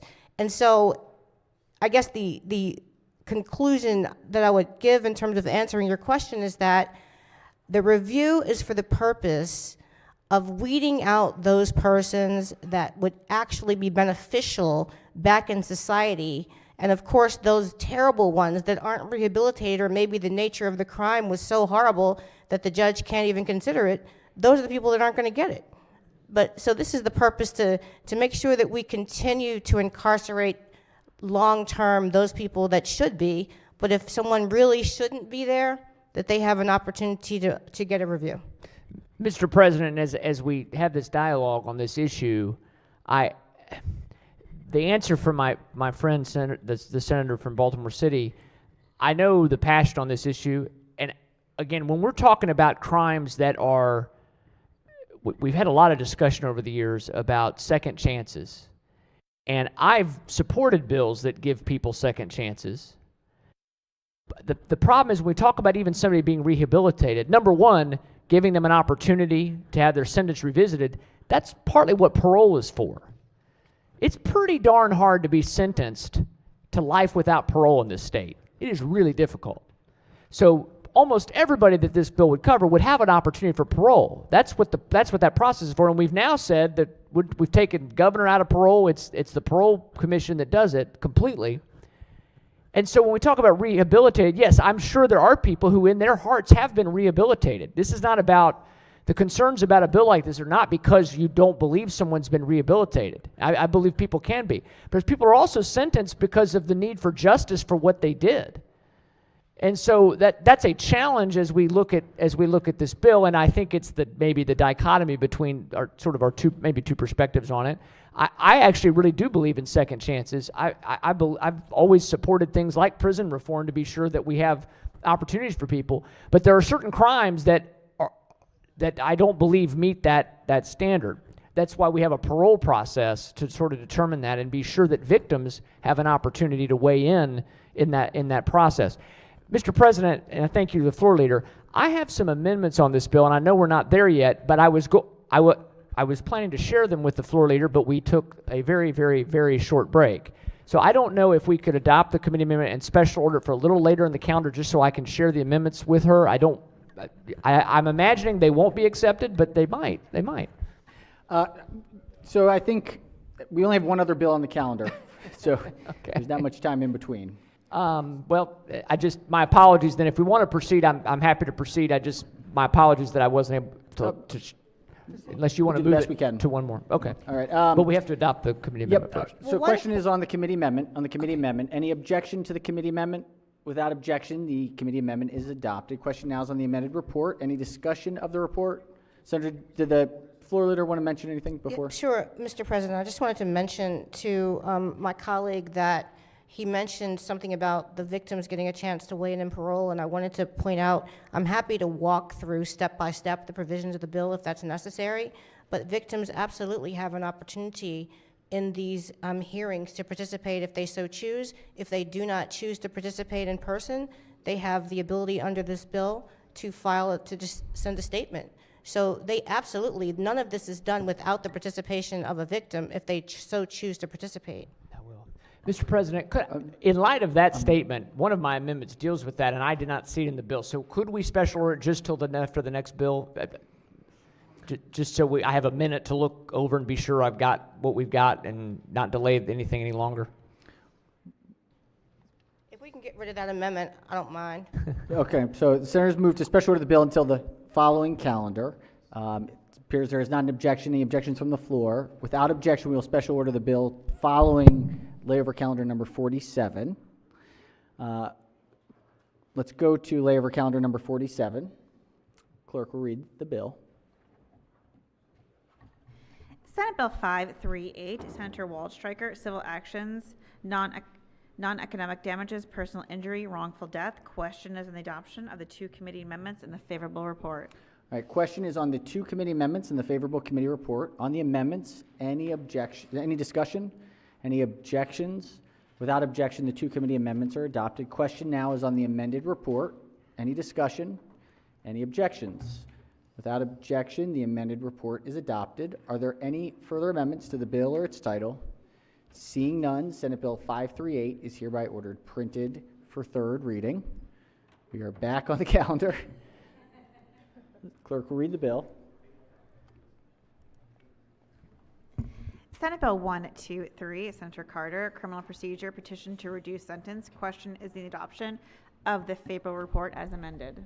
All right, Senator has, we're on the report. Any further discussion of the amended report? Any objections to the report? Without objection, the amended report is adopted. The senator has an amendment. The pages will collect and distribute the senator's amendment. This first one does not need to be checked with the bill, so we'll start there. Excellent. All right, make sure we have the right one.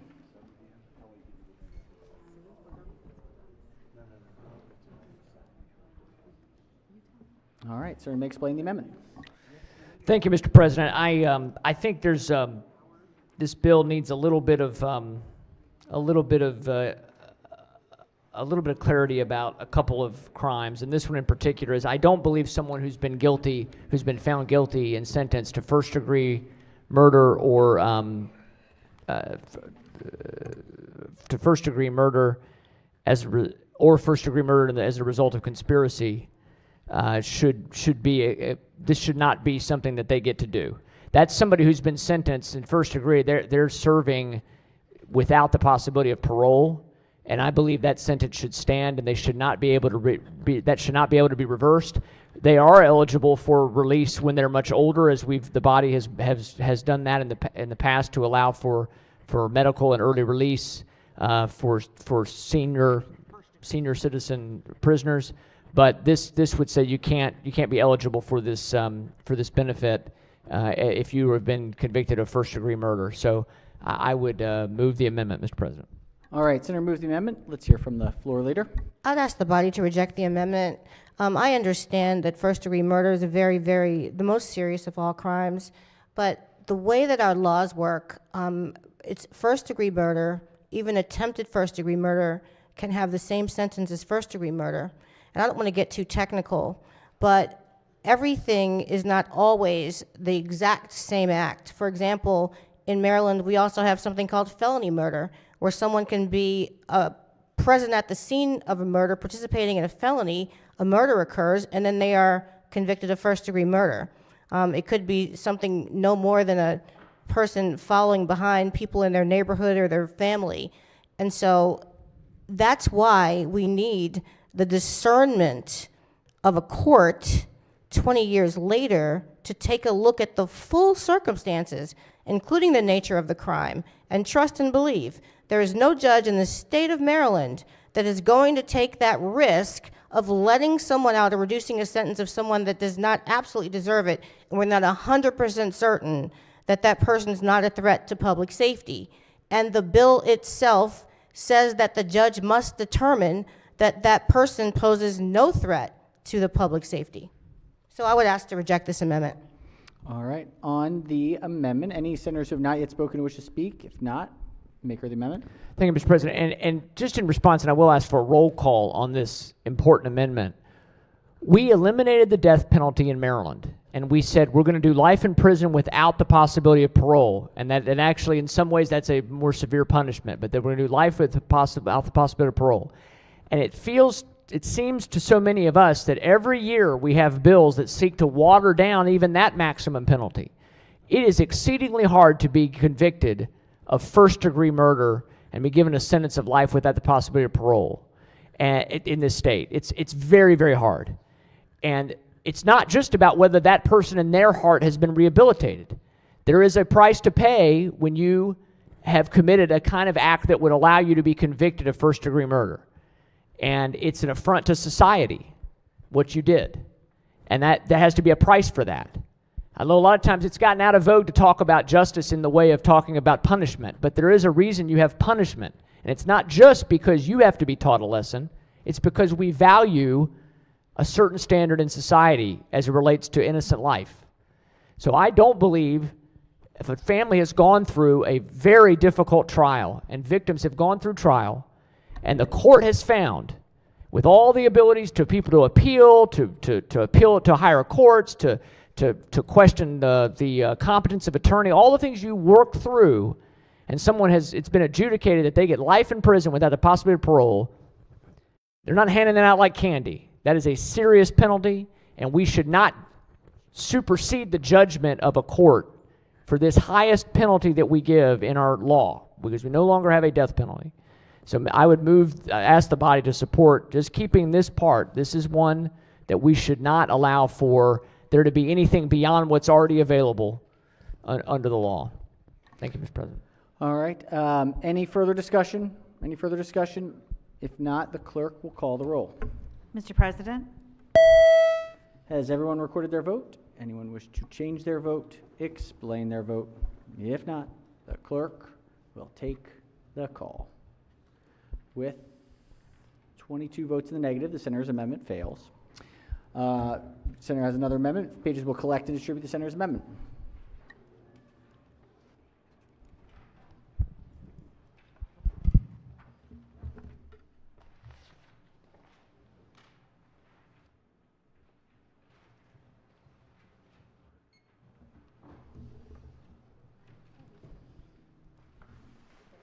All right, Senator may explain the amendment. Thank you, Mr. President. Basically what I just said, but in this is, I think, there's nothing more serious than first-degree murder, but first-degree rape would certainly be something that I think we need to remove from this bill. And again, something that is extremely hard to prove. To prove and be convicted and be given a sentence, generally a sentence of life or close to life, often without the possibility of parole. For the same reasons that I said, we don't just have someone in jail to rehabilitate them when it's a serious crime like this. First-degree rape should not be in this bill. So that this amendment would say that you're not eligible for this if you've been convicted of first-degree rape. And I move the amendment, Mr. President. I'd ask the body to reject this amendment as well for a couple of reasons. There is no argument that some crimes are terrible. And for many of those terrible crimes, like murder and rape, sentences are long, and they should be.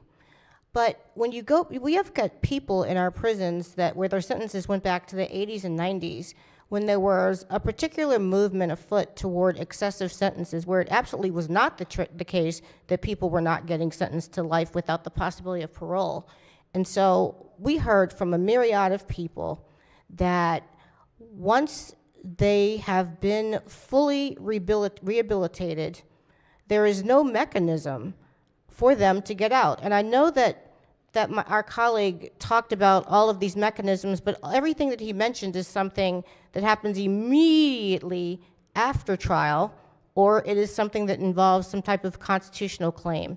It is not where a person has demonstrated that they deserve to have another look at the sentence. This is not about whether or not you believe they should get out or not, because that's not our call. Our call is simply to say that we believe in an opportunity for a review so that we can have distinctions made between those people that deserve to stay in and those that may deserve to come out. And so I would ask to reject this amendment because I don't think we should extract certain crimes. I think we should trust the court's discernment, the same courts that imposed the sentences in the first place. So please vote no. All right. On the amendment, any further discussion?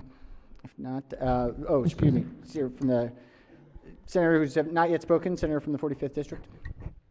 I was just going to say if you wanted to ring the bells before we took the vote. Thank you, Senator. It's here for the maker of the amendment. Mr. President, just to remind the body, this is about first-degree rape. And it's not about the person. It's about what they did, and it's about the victims that will have to live through it again. So I would just ask the body to support. I would ask for a roll call, Mr. President. All right. Question, any further discussion? Let's ring the bells if we can, Madam Secretary.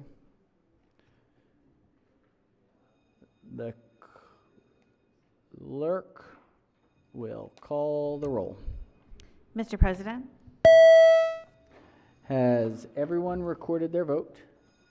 Anyone wish to change their vote? Explain their vote? If not, clerk will take the call. With 23 votes in the affirmative, the Senator's amendment passes. Are there any further amendments to the bill or its title? Mr. President, I think I have discovered that the other amendment, the language is in the bill, so thank you very much. All right. Any further amendments to the bill or its title? Seeing none, Senate Bill 123 is hereby ordered printed for third reading. All right, we have one additional item. Madam Secretary, do we have that special ordered calendar? Give us just a moment.